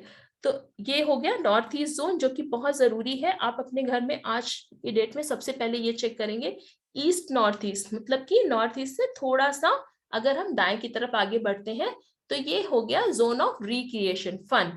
यहाँ पे हम जो चीज रखेंगे हमारा बस उसी चीज में मन लगेगा। अगर हम यहाँ पे स्पोर्ट्स की चीजें रख देंगे, खेलने कूदने की चीजें रख देंगे, बच्चों के टॉयज रख देंगे, तो सब लोग पूरा हमारा ध्यान उसी पे चला जाएगा। अगर हम यहाँ पे मंदिर रख देंगे तो पूरा हमारा ध्यान वही मंदिर की चीज के काम करने में लग जाएगा, है ना। तो ईस्ट नॉर्थ ईस्ट जो होता है ना, ये रिक्रिएशन, जिस चीज में जो चीज आप रखोगे उसमें आपका इंटरेस्ट डेवलप कर देगा, है ना। तो जैसे जिस चीज में अगर आपको इंटरेस्ट नहीं आ रहा है और आपको इंटरेस्ट क्रिएट करना है, तो उस चीज को आप कहाँ रख सकते हो, ईस्ट नॉर्थ ईस्ट जोन में रख सकते हो। उससे रिलेटेड ऑब्जेक्ट को आप ईस्ट नॉर्थ ईस्ट में, जैसे बच्चों की एक आध पुस्तकें, जैसे आपको आपके बेटे को केमिस्ट्री नहीं समझ में आ रही, तो आप केमिस्ट्री की बुक ले जाके थोड़ी देर ईस्ट नॉर्थ ईस्ट में रख दीजिए। वो बेटा आपका ना कुछ उपाय जरूर निकाल लेगा, आपको आश्चर्य होगा। मतलब ये एनर्जी इतनी जल्दी ऐसे फट फट काम करती है ना, कि आपको खुद आश्चर्य होगा कि यार ये क्या हो रहा है, एकदम से चेंज हो गया। और जो लोग मतलब जमीन से घर पे रह रहे हैं, देखिए फ्लैट में तो थोड़े धीरे धीरे करके, क्योंकि ग्रेविटेशनल फोर्स कम होता है, तो इफेक्ट्स धीरे धीरे कम होते चले जाते हैं। लेकिन जो जमीन से घर पे रह रहे हैं उनको तो 100% वास्तु के इफेक्ट मिलते ही मिलते हैं। ठीक है, तो जैसे कि मैंने बताया ईस्ट नॉर्थ ईस्ट ये रिक्रिएशन और फन का जोन है। इसी तरह से ईस्ट हमारे सोशल एसोसिएशन का जोन है। अगर हमने यहाँ पे ये ईस्ट प्रेफरेबली खुला हुआ होना चाहिए। हमारे कितने कॉन्टैक्ट्स हैं, हम लोग कितना घुलते मिलते हैं सबके साथ में, कितना हमारे सोसाइटी में इज्जत है, ये सब कुछ हमारा ईस्ट डिसाइड करता है। हमारे घर का अगर ईस्ट अच्छा है तो हमारी समाज में एक पहचान होगी, हमारे एसोसिएशन अच्छे होंगे और हमारे मित्र हमारा साथ देंगे। ठीक है, तो ये अगर आपकी आपकी लाइफ में ये मिल रहा है आपको, तो दैट मीन्स आपका ईस्ट एकदम ठीक है, ईस्ट में आपके कोई प्रॉब्लम नहीं है। इसी तरह से ईस्ट साउथ ईस्ट थोड़ा सा 11 डिग्री और इधर राइट हैंड पे आए तो क्या मिला हमको, ईस्ट साउथ ईस्ट। ये एनेक्साइटी का जोन होता है, चर्निंग का जोन होता है। मतलब अगर आपको लग रहा है कि आपकी लाइफ में आप ज्यादातर टाइम सोचने पे ही व्यतीत कर देते हैं कि भाई मतलब मेरा तो ज्यादातर समय planning planning planning planning planning में ही चला जा रहा है, उसका एग्जीक्यूशन नहीं है, उसका जो एक मतलब रिजल्ट्स कम आ रहे हैं, हम प्लानिंग ज्यादा कर रहे हैं, रिजल्ट्स कम आ रहे हैं, तो आपके ईस्ट साउथ ईस्ट में प्रॉब्लम है। ठीक है, east south east zone check करें, वहां पे जरूर या तो फिर कटा होगा आपका जोन, इस वजह से आपको ये प्रॉब्लम आ रही है। ईस्ट साउथ ईस्ट घर का, जैसे जैसे मान लीजिए ये घर का हमारा नक्शा है, ठीक है, इधर हो गया ईस्ट, ये हो गया ईस्ट, और ये हो गया नॉर्थ, ये हो गया साउथ, और ये हो गया वेस्ट, है ना। तो ये हो गए हमारे जोन। अब ये हो गया जो साउथ ईस्ट, मान लीजिए ये आपका कट है, ये आपका घर का नक्शा कुछ ऐसे है, ये सॉरी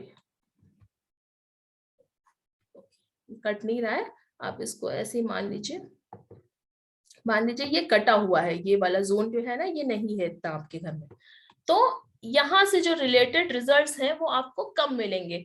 मतलब कि आपके घर में जो कैश लिक्विडिटी की प्रॉब्लम आ सकती है ना, साउथ ईस्ट कटा हुआ है तो कैश लिक्विडिटी की प्रॉब्लम आ सकती है आपको, आपकी का पैसा कहीं बार बार फंस जाएगा, लोग बोलेंगे प्रॉमिस करेंगे पर पैसे नहीं देंगे आपको, तो इस तरह की प्रॉब्लम अगर आपको आ रही है तो दैट मीन्स आपके साउथ ईस्ट में प्रॉब्लम है, वहां पर आप चेक करें। और ये जोन की जो क्वालिटीज है कलर के माध्यम से, पेंटिंग के माध्यम से, ऑब्जेक्ट के माध्यम से, रेमेडी के माध्यम से बढ़ाई जा सकती हैं।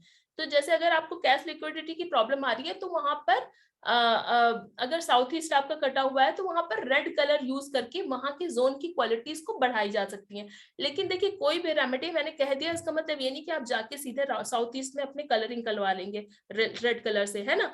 कोई भी रेमेडी वास्तु की अगर करते हैं, अगर घर में सॉल्ट वाटर से पोछा भी लगाते हैं तो उसका एक निश्चित दिन से करते हैं। आप अपने घर में सॉल्ट वाटर से सिंपली पोछा लगाना शुरू करिए, आप देखिए घर में ऐसी ऐसी चमत्कारी चीजें होने लगेंगी ना कि मतलब आप सोच भी नहीं सकते हो। कहीं कहीं से कुछ कुछ इश्यूज निकल के आएंगे, कुछ लड़ाई झगड़े होंगे, कहीं आपको कुछ दिखेगा, कहीं कुछ दिखेगा, मतलब जो एक अनएक्सपेक्टेड चीजें होती है वो दिखने शुरू हो जाएंगी, क्योंकि घर की एनर्जीज वो जो है ना वो डिस्टर्ब होंगी और वो सेटल होना शुरू होंगी, घर की क्लिनजिंग एक होगी। जैसे हम कहते हैं ना मेडिटेशन के लिए बैठते हैं तो बहुत सारे अलग अलग तरह के विचार आते हैं, तो ऐसे ही ये जो सॉल्ट वाटर थेरेपी होती है, घर का जो पोछा लगाना होता है, ये भी एक निश्चित दिन और समय से ही स्टार्ट करना सही रहता है। और इसको जस्ट ऐसे और किसी भी रेमेडी की करने से पहले सॉल्ट वाटर की से एटलीस्ट 1 वीक या 10 डेज पोछा लगाना सही रहता है। आज की डेट में मैंने देखा इतने इतने वेबिनार्स हो रहे हैं, इतने लोग मतलब बिंदास तरीके से बता रहे हैं कि तुम जाओ यहाँ वास रख दो फ्लावर का, तुम जाओ यहाँ पे घोड़े रख दो, तुम जाओ वहां हाथी रख दो। अरे भैया, ये एस्ट्रो से रिलेटेड जो रेमेडीज है ना, इसको इतनी आसानी से आप प्लीज मत करना, ये मेरी हाथ जोड़ के रिक्वेस्ट है आपसे। ये आपको गलत इम्प्लीकेशंस भी दे सकती है। ठीक है, आपकी कुंडली के हिसाब से आपका घर का वास्तु चेक करा जाना चाहिए, और फिर उसकी आपके, क्योंकि इतने दिन से आप उस घर में रह रहे हो, इतनी एनर्जीज आपने सेटल कर दिए हैं, घर की परमिशन से आपको घर की पहले परमिशन लेके, देवताओं की परमिशन लेके, प्रॉपर विधान पूर्वक तब आपको रेमेडीज करनी चाहिए। ऐसे ही सिंपली आप रेमेडी करने, किसी भी चीज की रेमेडी कभी भी मत करेंगे, आपको उसके उल्टे परिणाम भी मिल सकते हैं। ठीक है, तो ऐसे ही अब मैं थोड़ा फास्ट चलती हूँ क्योंकि टाइम यहाँ ज्यादा हो रहा है, तो थोड़ा सा फास्ट चलेंगे। ऐसे ही जो ये हमारा साउथ जोन है, ये रिलैक्सेशन का जोन है, फेम का जोन है। यहाँ से हमें प्रसिद्धि मिलती है, हमें एक मतलब मन की शांति मिलती है। साउथ वेस्ट में एक्सपेंडिचर और डिस्पोजल, ध्यान रखना कि जब हम साउथ में कई बार कहते हैं कि आना चाहिए हमारा लॉकर, तो ध्यान रखना कि इस जोन में तो कहीं आपका लॉकर नहीं आ रहा, आपके अननेसेसरी एक्सपेंसेस बढ़ जाएंगे, पैसा घर में नहीं रुकेगा। तो इस चीज को ध्यान रखना कि यहाँ पे देखिए, कहते हैं साउथ में लॉकर सबसे अच्छा होता है, पर मैं बोलूंगी कि वेस्ट में और नॉर्थ में दिशाओं में लॉकर सबसे अच्छा होता है। जैसे ये आपका घर है, अगर हम इसको 4 पार्ट में डिवाइड कर दें, तो सबसे अच्छा जो जोन होगा आपके लॉकर रखने का, वो इस साइड में होगा। ये वाला जो एरिया है ना, यहाँ पे इसमें कहीं रखें। सॉरी, ये तो ब्रह्म स्थान में आ जाएगा, सॉरी, ये तो इतना ब्रह्म स्थान में आ जाएगा, तो इसको तो आप कट ही कर दो, यहाँ पे तो रखना ही नहीं है। पर अगर आप यहां से लेके यहां तक इस एरिया में कहीं लॉकर रखते हो, तो आपको बहुत अच्छे परिणाम मिलेंगे। ये स्पेशली जो लॉकर का फेस है वो टुवर्ड्स नॉर्थ होना चाहिए। जैसे ये है ना, जो खुल रहा है ना लॉकर, वो नॉर्थ की तरफ फेस करके खुल रहा है। तो ये जो लोकेशन है, ये सबसे अच्छी लोकेशन है आपके लिए लॉकर रखने के लिए। आप इधर भी रख सकते हो, वेस्ट पे भी, वेस्ट वॉल पे रखोगे तो ईस्ट की तरफ इसका फेस आएगा। ठीक है, आगे बढ़ते हैं। आगे साउथ वेस्ट में, जैसे मैंने बताया, साउथ वेस्ट जो एग्जैक्ट साउथ वेस्ट उपदिशा होती है हमारे रिलेशनशिप और स्किल्स के लिए होती है।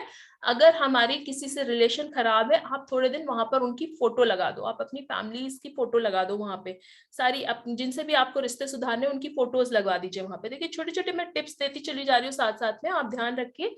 तो ये जो साउथ वेस्ट है, आपको प्रभाव दिखाना शुरू होगा और उनके साथ में आपके रिश्ते ठीक होना शुरू होने लगेंगे ऑटोमेटिकली।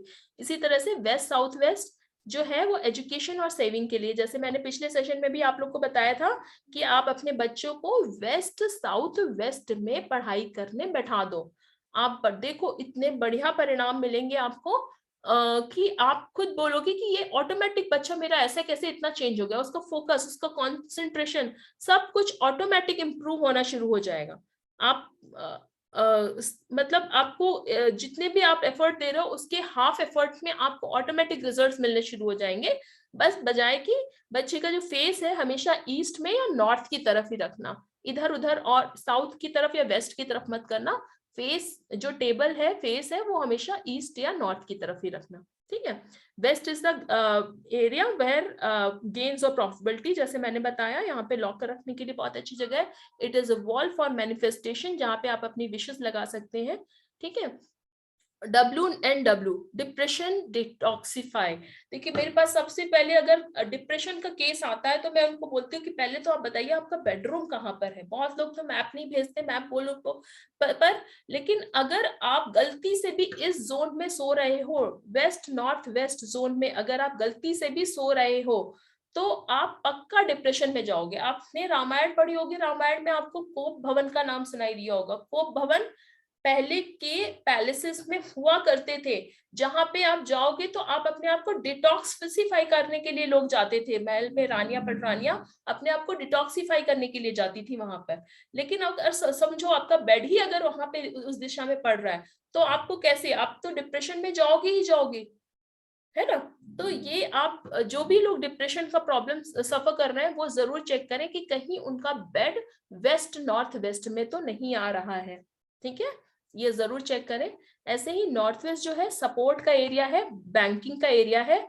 नॉर्थ वेस्ट में अगर आप को जिस भी चीज से, सपोज आप वीजा के लिए अप्लाई कर रहे हो और आपको किसी पर्टिकुलर कंट्री से या एडमिनिस्ट्रेटिव ऑफिस से सपोर्ट चाहिए, तो आप वहां पर कैसे इंडिया का फ्लैग रख सकते हैं, इंडिया का फ्लैग रख सकते हैं, या फिर अशोका पिलर रख सकते हैं, है ना। इस तरह की चीजें, ऑब्जेक्ट जो इंडिया को रिप्रेजेंट करती हैं, ऐसी चीजें रखेंगे तो आपको इंडियन एडमिनिस्ट्रेटिव से एक सपोर्ट आना शुरू हो जाएगा।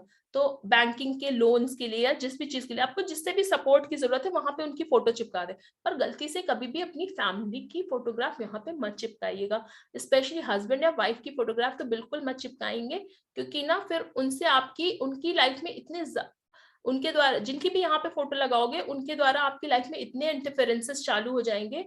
मतलब ना वो हर बात पे ऐसे बोलते हैं कि जैसे जो बताना ही बताना है, कहना ही कहना है, कुछ वो वाली हालत हो जाएगी। आप परेशान हो जाओगे कि यार ये हर बात में कुछ ना कुछ निकाल लेता है, क्या है, तो वो वाली प्रॉब्लम शुरू हो जाएगी। तो नॉर्थ वेस्ट का आप ध्यान रखना, ठीक है। North west it's a zone of attraction, ठीक है। यहाँ पे जनरली टॉयलेट होना अच्छा माना जाता है।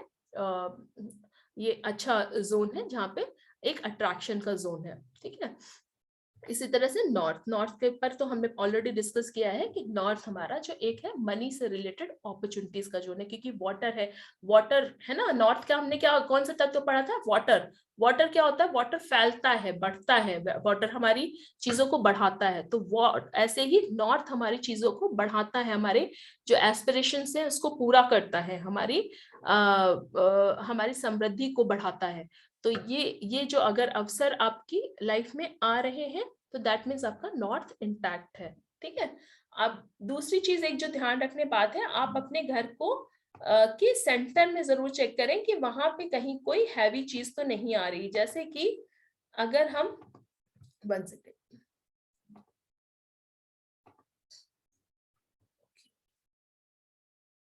मैं स्टॉप शेयर करके फिर से स्टार्ट करती हूँ इसको। हाँ, जैसे कि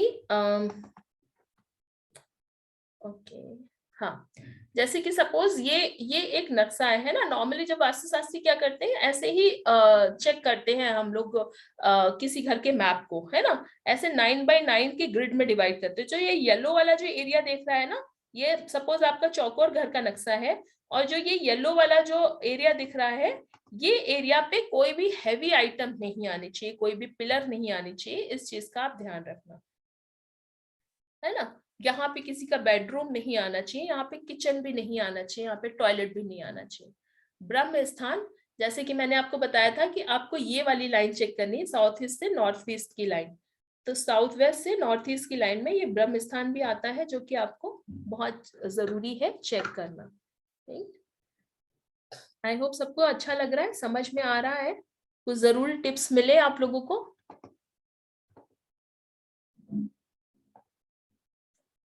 चेक कर सकते हैं अब आप लोग अपने घर का वास्तु। पहले तो वीडियोस ऑन नहीं रहते, बहुत सारे वीडियोस ऑफ रहते हैं। तो ओके, सुलेखा जी यस बोल रही हैं, धीरज जी को समझ में आया कुछ चीजें, वेरी गुड। ओके, प्रभा दीदी है, जय जिनेन्द्र प्रभा दीदी, ओके ग्रेट, बहुत बढ़िया, बहुत अच्छी खुशी हो रही है सबको देख के। दीपक भैया आए हैं, जय जिनेन्द्र दीपक जी, सुनीता आंटी, सुनीला आंटी है, जय जिनेन्द्र, अरे वाह किशोर भाई साहब, जय जिनेन्द्र किशोर भाई। बहुत खुशी हुई अपनी टीम को फिर से देख के। मनीषा जी, अरे विवेक अंकल आए हुए हमारे, जय जिनेन्द्र विवेक अंकल, सादर प्रणाम आपको। अरे वाह, डॉक्टर मनीषा जी भी बैठी हुई है, बहुत बढ़िया। चलिए, तो इतनी बात जो मैंने आपको शॉर्ट में समझाने की कोशिश करी 1 घंटे के समय में, ये आपको मतलब समझ में आई है ना। इसकी रिकॉर्डिंग तो मैं शेयर कर दूंगी, जिससे आपको आगे और फर्दर चीजें समझ में आएंगी, पर इतनी बात तो समझ में आई है ना। तो बेसिकली हमने यहाँ पे ये सीखा है कि जो हमारे घर का वास्तु है वो 5 तत्वास से अफेक्टेड होता है, 5 तत्वास से अफेक्टेड होता है, साथ ही दिशाओं की क्वालिटीज से अफेक्टेड होता है ना। और दिशाएं भी कैसे 5 तत्वास के ही अकॉर्डिंग डिसाइडेड है ना। पांच तत्वास के अकॉर्डिंग ही दिशाएं हैं। और बेसिकली हमें क्या चेक करना है कि हमने घर में जो भी ऑब्जेक्ट्स रखे हैं वो कहीं रॉन्ग डायरेक्शन में तो नहीं रखे हैं। ठीक है, सिंपली हमें अपने घर में ये चेक करना है। अब मैं आप लोग को कुछ टिप्स देना चाहूंगी वास्तु से रिलेटेड, जो कि आपको एक बेसिक मतलब वास्तु से रिलेटेड टिप्स जो होते हैं, ये तो वैसे तो बहुत सारी चीजें हैं, लेकिन हाँ, एक दिन मैं आप लोग को जरूर बताना चाहूंगी कि कौन सी दिशा में आप, अगर समझो आपके किसी भी दिशा में बहुत सारी दिशा ऐसी होंगी जहां पे आप करेक्शन नहीं कर सकते, दोष हैं, तो वहां पे आप किस भक्तामर के किस यंत्रा को लगा लो, है ना। वहां पर अगर आप पर्टिकुलर यंत्रा को भक्तामर के लगा लेंगे तो आपकी उस जोन की जो प्रॉब्लम्स है वो शॉर्ट आउट हो जाएंगे। ठीक है, जैसे लॉकर में, अपने घर के लॉकर में 36 नंबर श्लोका का यंत्र जरूर रखें। ठीक है, अगर आप 36 नंबर के श्लोका का यंत्र अपने लॉकर में रखते हैं तो आपको बहुत अच्छे परिणाम मिलेंगे। इसी तरह से नॉर्थ ईस्ट में अगर आपने 6 नंबर का श्लोक और 28 नंबर के श्लोक का यंत्र रखा है, आपको बहुत अच्छे परिणाम मिलेंगे। ऐसे ही सभी दिशाओं के लिए मैं आप लोग को एक एक यंत्रास बता दूंगी कि कौन से नंबर के श्लोक का यंत्र कहाँ पर रखना है आपको, सो दैट आपको मतलब एक बेसिक जो होती है ना, धीरे धीरे देखिए एनर्जीज जो होती है ना, घर की एनर्जीज वो सेटल हो गई होती है, मतलब एकदम सेट हो गई होती है, क्योंकि हम सालों से उसी घर में रह रहे हैं, उसी पैटर्न में रह रहे हैं। पर अब एकदम से तो उसमें छेड़ाछाड़ी कुछ नहीं कर सकते। हमने जैसे बताया कि पहले सॉल्ट मोपिंग के द्वारा पहले हम घर को धीरे धीरे करके ना एक वो रेडी करते हैं कि हाँ भाई चलो अब थोड़ा सा समय आए कि हाँ देखो कहाँ क्या कैसे करना है, तो थोड़ा सा एक वो हम चेंजेस करने की कोशिश करेंगे। और फिर हमें जितना हमारा घर अलाउ करता है, घर की एनर्जी, घर के देवता हमें जितना अलाउ करते हैं, उसी के अकॉर्डिंग हमें करना है। जैसे अगर हमें पता चल गया आज कि नॉर्थ ईस्ट में स्टोर नहीं रखना है, ठीक है, और अगर किसी के घर में नॉर्थ ईस्ट में स्टोर है, आज की आज उसने सफाई चालू कर दी कि भाई हम तो बस 24 घंटे के अंदर अब सफाई कर ही डालेंगे चाहे जो हो जाए, ऐसा मत करना, प्लीज ऐसा मत करना। ठीक है, आपको क्या करना है, धीरे धीरे धीरे धीरे पहले तो सॉल्ट वाटर की मोपिंग स्टार्ट करनी है। सॉल्ट वाटर की मोपिंग एटलीस्ट 15 डेज करनी है आपको। 15 दिन अच्छी तिथि में, पूरक तिथि में स्टार्ट करिए, शुक्ल पक्ष में स्टार्ट करिए सॉल्ट वाटर की मोपिंग, और फिर उसके बाद में 15 दिन कम से कम सॉल्ट वाटर की मोपिंग करिए। हाँ, थर्सडे को या अमावस्या के दिन कभी भी सॉल्ट वाटर की मोपिंग स्टार्ट मत करिएगा। सॉल्ट वाटर की मोपिंग या किसी भी तरह की जो वास्तु रेमेडी है, या थर्सडे को या फिर अमावस्या के दिन नहीं होंगी। ठीक है, तो आप इस चीज का विशेष रूप से ध्यान रखिएगा, और आप अपने घर में सॉल्ट वाटर की मोपिंग स्टार्ट करके फिर धीरे धीरे चीजों को रेक्टिफाई करना शुरू कर सकते हैं। पर उसके लिए भी मैं आप लोग को सजेस्ट करूंगी कि किसी से गाइडेंस ले लें, है ना, थोड़ा सा जिनको ज्ञान है उनसे गाइडेंस ले लें कि कहाँ पे कैसे क्या करना है। ठीक है, अब जैसे एकदम से आपने सोचा कि नहीं भाई हमको नॉर्थ ईस्ट में स्टोर है, यहाँ तो ठीक नहीं है, ये मेरे माइंड को क्लैरिटी हटा रहा है, ये मेरे ब्रेन में ट्यूमर पैदा कर रहा है, यहाँ से तो मुझे हटाना ही हटाना है। अब आपने एकदम से वहां से हटा दिया, आपको कुछ और इश्यूज से रिलेटेड आ जाएंगे, क्योंकि आप देवता की एनर्जी को इफेक्ट कर रहे हो, है ना। तो आप प्लीज ऐसा मत करिएगा, धीरे धीरे करके प्रोसेस करते हैं। और फिर जब हमने वो स्टोर को पूरा खाली कर दिया तो एक वहां पे घी का दिया 24 घंटे के लिए जलाया, ताकि जो एनर्जीज वहां पे थी अच्छे से विसर्जित हो जाए, है ना, जो भी बैड एनर्जीज वहां पे क्रिएट हो गई थी स्टोरेज की वजह से, वो अच्छे से विसर्जित हो जाए, है ना। तो इस तरह से हमें कभी भी अपने घर का वास्तु चेक करना है, बहुत ही प्रिकॉशंस के साथ में, बहुत ही ध्यान से जज करना है। अभी कुछ टिप्स हैं, वैसे तो मैंने बहुत सारे टिप्स अभी दे दिए हैं आप लोग को, पर आई होप सबने नोट भी किए होंगे, और इसकी रिकॉर्डिंग भी हम शेयर कर ही देंगे, तो फिर सबको मिल ही जाएंगे। ठीक है, जिन्होंने नहीं नोट कर पाए जो लोग शायद, तो उनको मिल जाएंगे। अब यहाँ पर कुछ चीजें जैसे कि मैंने बताई थी कि सबसे पहले अपने घर का नॉर्थ ईस्ट और साउथ वेस्ट ये दोनों चेक करेंगे कि ये सब एकदम सही है कि नहीं सही है। ठीक है, फिर नॉर्थ में देखिए कि वहां पे कोई एंटी कलर, जैसे कि लाल रंग का कलर या भूरे रंग का कलर ना आया हो, है ना। जैसे कि मैंने बताया था आपको कि north is a zone of water, है ना, पानी से रिलेटेड, और वो हमेशा ओपन होना चाहिए, खुला हुआ होना चाहिए। पानी को अगर आप रोक देंगे तो क्या होगा, पानी को रोक देंगे तो क्या होगा, पानी कभी रुकता है, नहीं रुकता ना, पानी तो बस फैलता रहता है, बहता रहता है अपनी मनमर्जी। हवा कभी रुकती है? हवा नहीं रुकती, हवा मनमर्जी अपनी बहती रहती है। तो कभी भी नॉर्थ को और ईस्ट को हमेशा ओपन रखने की कोशिश करेंगे। अगर जिनका ईस्ट ओपन नहीं है तो हमेशा वहां पर आप एक लाइट जला के रखिए, है ना। किस कलर की लाइट जलानी है? या तो आप सिंपली व्हाइट कलर की लाइट जला सकते हैं, और या तो फिर ब्लू कलर की लाइट जला सकते हैं। वो जो बल्ब्स आते हैं ना फिलिप्स के, छोटे छोटे वो 0 पॉइंट वाले बल्ब्स आते हैं ना, वो लगाकर भी ओजोन की क्वालिटीज को बढ़ा सकते हैं। ठीक है, तो ऐसे एंटी कलर नहीं होने चाहिए। साउथ वेस्ट को हेवी तुलनात्मक रूप से ऊंचा रखें, ये तो मैंने बता दिया है। कभी भी रात में बर्तन को घर में जूठा ना छोड़े, है ना। जूठे बर्तन नहीं, जैसे एक वो धोवन होती है ना, थोड़ा सा पानी से रिंस करके ही बर्तन रखें। बहुत लोग की आदत होती है आलस में कभी रात में एक आध दूध का ग्लास भी रख दिया। आप बिलीव करिए, आप ये करना शुरू करिए, आपके घर की एनर्जी बहुत इमेंसली चेंज होगी, तुरंत चेंज होना शुरू हो जाएगी। आप रात में कभी भी घर पे अपने बर्तन जूठे ना छोड़े, उसको पानी से ही रिंस करके भले रखें। आपके घर में रिद्धि सिद्धि उत्पन्न होना शुरू हो जाएगी, अच्छी पावरफुल शक्तियां उत्पन्न होना शुरू हो जाएंगी। तो क्योंकि रात में क्या होता है, पंच तत्वास हील होते हैं, बॉडी हील होती है, इसी तरह से हमारी भूमि भी हील होती है, हमारा घर भी हील होता है, घर भी पवित्र होता है। ठीक है। अच्छा, ये आप सब आराम से कर सकते हैं, कभी भी कर सकते हैं। ये जो टिप मैं बता रही हूँ आप लोग को, आप अपने घर के एंट्रेंस में जो अष्ट मंगल होते हैं ना, हमारे अष्ट प्रातिहार्य के अष्ट मंगल के तोरण आते हैं, है ना, वो तोरण लगा सकते हैं। किसी भी शुभ तिथि में, शुभ दिवस में, पूरक तिथि में आप वो तोरण जरूर लगा सकते हैं अपने घर में। अगर सगुड़ में लगाएं स्वर को साध के, तो और अच्छी रिजल्ट्स मिलेंगे। एक रेड कलर का स्वास्तिक बना दे सेंटर में, एंट्रेंस में, और अच्छे बढ़िया इसको तोरण को लगा दे अष्ट प्रतिहारी के। इसी तरह से अष्ट प्रतिहारी के वो फ्रेम्स भी आने लगे हैं आजकल, हर जगह मिल जाते पवित्र स्थान पे। हाँ, तो वो भी लगा सकते हैं। अगर आपके पास वो भी नहीं है, वो भी अरेंज नहीं हो पा रहा है, तो आप क्या करो, सिंपली जो भक्तामर के हमारे अष्ट प्रातिहार्य के 8 श्लोक है ना, 28 नंबर से शुरू होता है ना। 28 नंबर से लेके कितना, 28, 29, 30, 31, 32, 33, 34, 35, 35, 35 नंबर तक, है ना। 28 से लेके 35 नंबर तक के जो यंत्रास है ना, यंत्रास, उसको कलर प्रिंट आउट लेके लैमिनेट करवा लीजिए। ये मैं उस केस में बता रही हूँ जब आप नहीं कर पा रहे हैं यंत्र, आपको अष्टमंगल का तोरण भी नहीं मिल पा रहा है आपको, और अष्टमंगल का फ्रेम भी नहीं मिल पा रहा है, उस केस में मैं बता रही हूँ ये।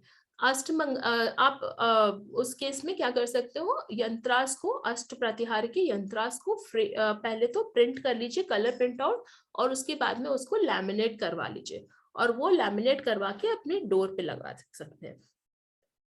इससे भी आपको बहुत अच्छे रिजल्ट्स मिलेंगे। ठीक है। तो वो दिन, जो भी एनर्जी हमारे घर में सेटल हो रही है, जो भी एनर्जी हमारे घर में आ रही है, उससे कभी भी एकदम से नहीं प्ले करना है। मेरे आपसे ये रिक्वेस्ट है कि धीरे धीरे जैसे आपका घर अलाउ करता है।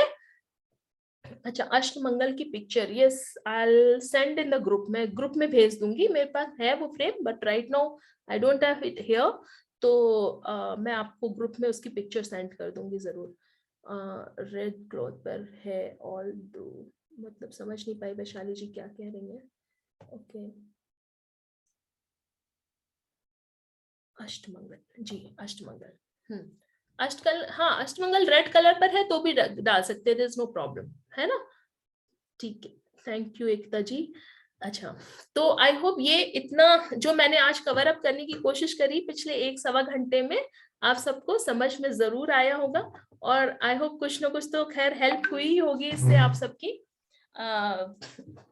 और हम अब जिनके घर में सब ठीक है वास्तु, तो दैट मीन्स उनके कर्मास ऑटोमेटिक हील है और सब कुछ अच्छा चल रहा है। पर अगर हमें भाई 100% तो हम नहीं कह सकते कि हम बिल्कुल मतलब शुद्ध आत्मा है, तो जरूर कुछ ना कुछ कहीं ना कहीं जरूर होगा जो कि सुधारने लायक होगा। तो आप कर लीजिए, थोड़ा देख देख के ना, समझ के कर लीजिए, और जो जरूरी चीजें मैंने बताई उस पर विशेष ध्यान रखें। मेरी आप सबसे प्रार्थना है कि जैसे नॉर्थ ईस्ट का ध्यान रखना, टॉयलेट्स का ध्यान रखना, किचन का ध्यान रखना। किचन की रेमेडीज है, पर नॉर्थ ईस्ट में स्पेशली किचन की रेमेडीज, किचन या टॉयलेट की रेमेडीज नहीं है। ठीक है, तो ये ऐसा आज शिखा जी, आपका बहुत बहुत धन्यवाद। बहुत सुंदर आज आपका सेशन। मैं समझता हूँ कि आज अधिक से अधिक लोगों ने इसका पूरा लाभ लिया है और अपने जो भी जीवन में परेशानी आ रही है, तो वास्तु के संबंध में जो भी अगर कुछ कठिनाइयां हैं, उनमें वो अवश्य आज के इस सेशन से कुछ ना कुछ सुधार अवश्य करेंगे और उनको इसका लाभ मिलेगा। और जी, किसी भी प्रकार की अगर किसी को फिर भी कोई कंफ्यूजन हो, तो आप शिखा जी से या इस जयपुर हेरिटेज भक्तामरी लिंक के माध्यम से आप संपर्क कर सकते हैं। बिल्कुल, बिल्कुल। और आपकी जो समस्या है उनको वाकई शिखा जी हमेशा तैयार हैं उनको जी, दूर बिल्कुल। करने के लिए। तो एक बार मैं पुनः जयपुर हेरिटेज भक्तामरी लिंक सेंटर के माध्यम से आपका तहे दिल से बहुत बहुत धन्यवाद ज्ञापित करता हूं, हमारी पूरी सभी हीलर्स की टीम से की ओर से, और आज जितने लोग सेशन में आज उपस्थित हुए उन सभी की ओर से आपका बहुत बहुत धन्यवाद, बहुत बहुत आभार। Thank you so much. अब सुभाष भैया, ये मैं अपने आप को कृतज्ञ मानती हूँ अब कि आप लोग के बीच में उपस्थित होने का मुझे मौका मिला, और अब मेरे पास में जो भी अल्प ज्ञान है मैंने इससे आप सभी लोग को के साथ अच्छा शेयर लाभ करने मिल की जाए। कोशिश की। आइए अब एक बार भगवान की प्रार्थना के साथ में किसी का कुछ विशेष प्रश्न है तो चैट पर डाल दे, क्योंकि समय काफी हो गया है। और एक बार चलिए राजा माँ को अनम्यूट करके सुन लेते हैं। राजा माँ का वीडियो ऑन है, हैंड रेज। हाँ, जय जिनेन्द्र शिखा जी। जय जिनेन्द्र राजा माँ। आपने बहुत अच्छा है, बहुत बहुत धन्यवाद। और आप हमारे साथ इसी तरह ग्रुप से जुड़े रहिए तो हमें बहुत ज्ञान मिलता रहा। मैं ये कहती हूँ, आपने रेड कलर का स्वास्तिक बताया है गेट के, तो हाँ, कैसे दोनों साइड लगाना है या वन साइडेड लगाना है? आप डोर के सेंटर में जो ऊपर की दिशा में है ना, जैसे ये आपका मेन डोर है ना। देखिए एक सेकंड, अब आ रहा है। ये जैसे मान लीजिए मेन डोर है, तो मेन डोर में ऊपर की तरफ यहाँ जहाँ तोरण लगाएंगे ना, यहाँ से यहाँ, तो यहाँ ऊपर रेड कलर का स्वास्तिक लगा सकती है। और अगर इधर लगा रही है तो यहाँ और यहाँ लगाएंगे। 6 फीट से अबव स्वास्तिक, 2 स्वास्तिक रेड कलर के सगुड़ में बनाने हैं। जी, बहुत बहुत अच्छा, बहुत बहुत धन्यवाद आपको, बहुत बहुत अनुमोदना।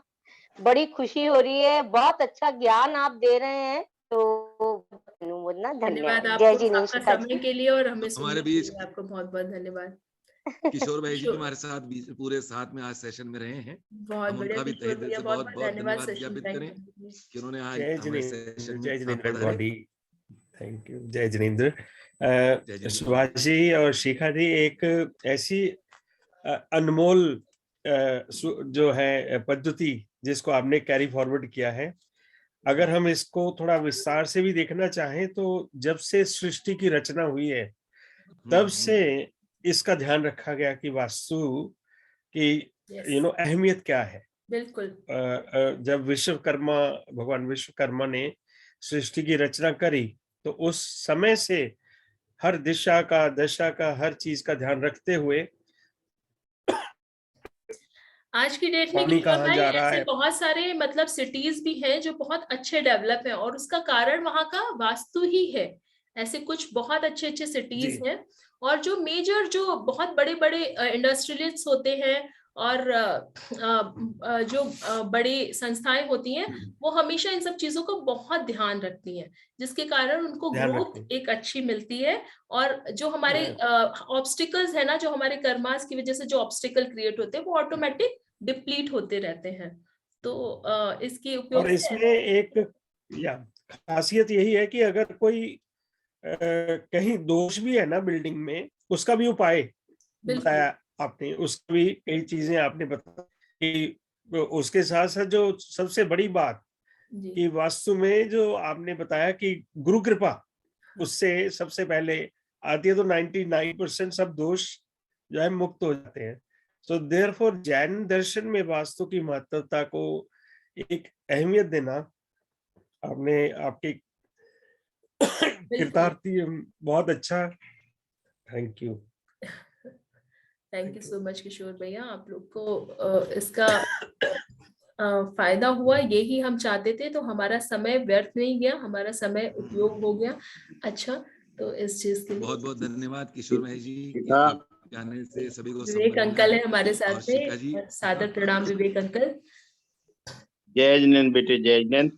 बहुत अच्छा समझाया आपने, और कल मुझे पर्सनली मैसेज भेज दिया था, तो मैंने याद रखा कि मुझे आज इस सेशन को ज्वाइन करना है। जी अंकल, क्योंकि अभी आपको तुम बता, बैंगलोर पहुंच गई क्या? हाँ बैंगलोर पहुंच गई मैं अंकल, मैं 21 को बैंगलोर आ गई हूँ।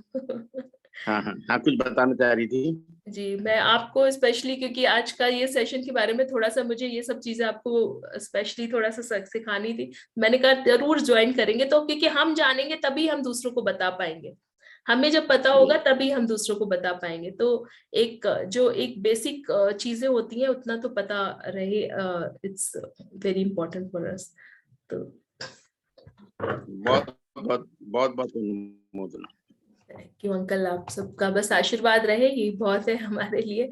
ऐसे ही जीवन में बस आगे बढ़ते रहे और सबको लाभ होता रहे, बस यही इतना ही प्रार्थना है सबसे। तो सभी को बहुत बहुत धन्यवाद जुड़ने के लिए। सुभाष भैया एक बार 45 नंबर के श्लोक के साथ में वाइंड अप करना चाहेंगे? हाँ बिल्कुल, है ना, क्योंकि अभी कोई हैंड रेस भी नहीं है। आई होप कुछ ज्यादा ही अच्छे से समझा दिया लोगों को, तो ना कोई हैंड रेस भी नहीं दिखाई दे रहे, या फिर पूरा समझ में आ नहीं गया आपने तो बहुत पूरा अच्छा कंफ्यूज हो क्लियर, गए। बहुत बढ़िया दो सब। ही चीज हो सकती है, तो पूरा समझ में आ गया या तो बिल्कुल कंफ्यूज हो गए। नहीं नहीं ऐसा नहीं। जी चलिए ठीक। चलिए, पर्सनल आप एक बार, हाँ मनीषा दीदी से सुन लेते हैं, और बाकी आप लोग एक बार पर्सनली क्वेरी भेज देंगे, क्योंकि 1.5 घंटे से ऊपर हो गया है अब तो। जय जिनेंद्र शिखा जी, बहुत सादर सुंदर प्रणाम। सेशन। मनीषा जी जय बातें जिनेंद्र, इतना अच्छा बहुत बहुत समझाया स्वागत कि किसी आपका। को कोई कंफ्यूजन ही नहीं। बहुत अच्छा समझाया। और मैं ये कहना चाह रही हूँ सबसे कि कल मेरा स्वर विज्ञान का सेशन है और सभी लोग जरूर जुड़े, और स्पेशली किशोर भैया, वो अभी तक एक बार भी नहीं आए मेरे सेशन में, तो कल प्लीज जरूर आए। जरूर जरूर भैया, सब आएंगे। अच्छा, ये ममता शाह जी पूछ रही हैं मेडिसिन कहाँ रखना है। आप मेडिसिन नॉर्थ, देखिए इधर रख सकते हैं। मैं आपको चार्ट में एक बार दिखा देती हूँ ताकि आपको समझ में आ जाएगा। 1 सेकेंड।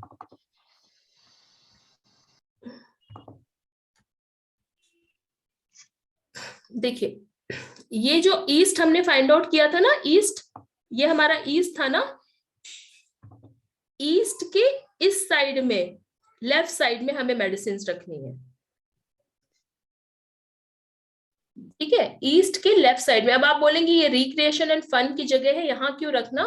क्योंकि धीरे धीरे वो जो आपकी दवाइयां हैं, आप देखिए वो कम होना शुरू हो जाएंगी। इवन आप अपने बेडरूम में भी आप ये दिशा फाइंड आउट करिए, अगर बेडरूम में भी मेडिसिन रखा है, और गलती से भी कभी किचन में, ये तो बहुत इंपॉर्टेंट है, जो लोग डाइनिंग टेबल पे रख देते हैं दवाइयां, किचन पे दवाइयां रख देते हैं, गलती से भी कभी भी मत रखिएगा प्लीज, क्योंकि उससे आपको आपकी दवाइयां हमेशा बढ़ेंगी ही, कम नहीं होंगी, है ना।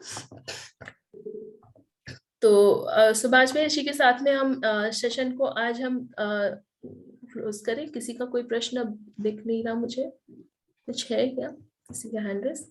चलिए, हाँ है। बहुत बहुत धन्यवाद। और सुभाष भैया काफी देर से वेट कर रहे हैं, हमें हमारा सेशन का काफी लंबा चल गया, तो आइए एक बार हाथ जोड़कर सब प्रभु की विनती कर लेंगे। 45 नंबर का श्लोक करके सभी के मंगल की कामना कर लेंगे। जिनको इस विश्व में कभी किसी भी प्रकार का दुख, रोग, शोक है, व्याधि है, उन सब के लिए एक बार मिलकर पूरे प्रयत्न के साथ में हम प्रार्थना करेंगे। श्वास को भरकर श्वास छोड़ते हुए पहले 3 बार हम अपने मन को स्थिर करेंगे, क्योंकि प्रभु की प्रार्थना करने जा रहे हैं हम, कोई साधारण काम नहीं है ये। चित्त को स्थिर करें, अपने मन को सभी प्रकार के कषायों से कुछ देर के लिए स्टॉप कर दें।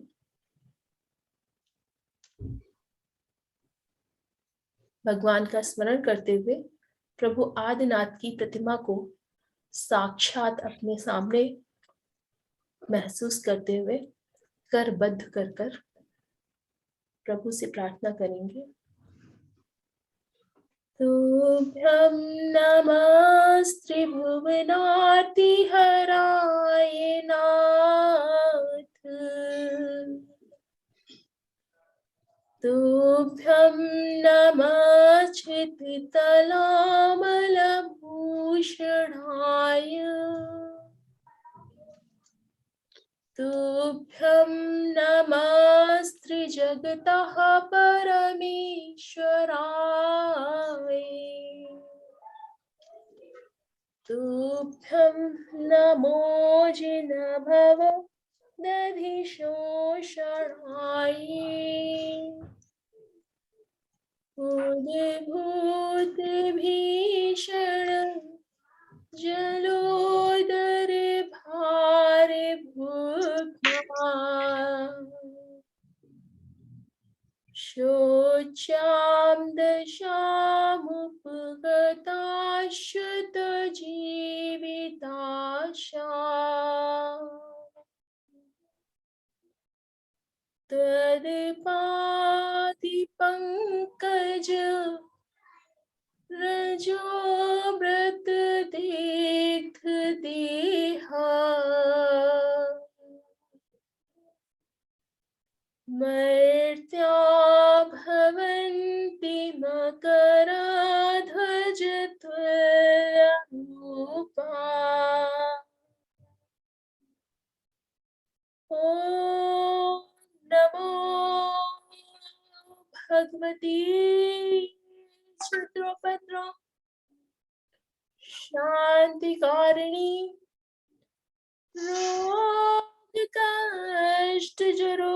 रोगकष्टजरोपशमनम् शांतिं कुरु कुरु स्वाहा ॐ ह्रीं भगवते भया भीषणहराय नमः ॐ ह्रीं वरहं नमो अखिलमहाशाणम् झ्रौं झ्रौं नमः। जय बोले आदिनाथ भगवान की जय। पूरे विश्व में कहीं भी किसी का मंगल हो रहा हो, किसी की भी अशांति हो, सबका मंगल हो, सबका मंगल हो, सबका मंगल हो। मुझसे कुछ भी कहने में सुनने में कुछ भी भूल हुई हो तो सबसे क्षमा याचना करती हूँ करबद्ध कर कर। जय जैन सभी को। बहुत सुंदर सेशन, सभी का बहुत बहुत धन्यवाद। कर दीजिए बंद आप। Okay, thank you so much. जय जिनेंद्र सभी को। मिलते हैं अगले बुधवार को एक बार फिर से। आप सभी को बहुत बहुत धन्यवाद सेशन में आने के लिए। जय जिनेंद्र। सभी का बहुत बहुत धन्यवाद जो भी आज सेशन में आए। पुनः जयपुर हेरिटेज भक्ता मॉडलिंग सेंटर की ओर से विशेषकर शिखा जी और अन्य सभी, किशोर भाई जी, डॉक्टर मनीषा जी, विवेक भाई जी, सभी का बहुत बहुत धन्यवाद, बहुत बहुत आभार।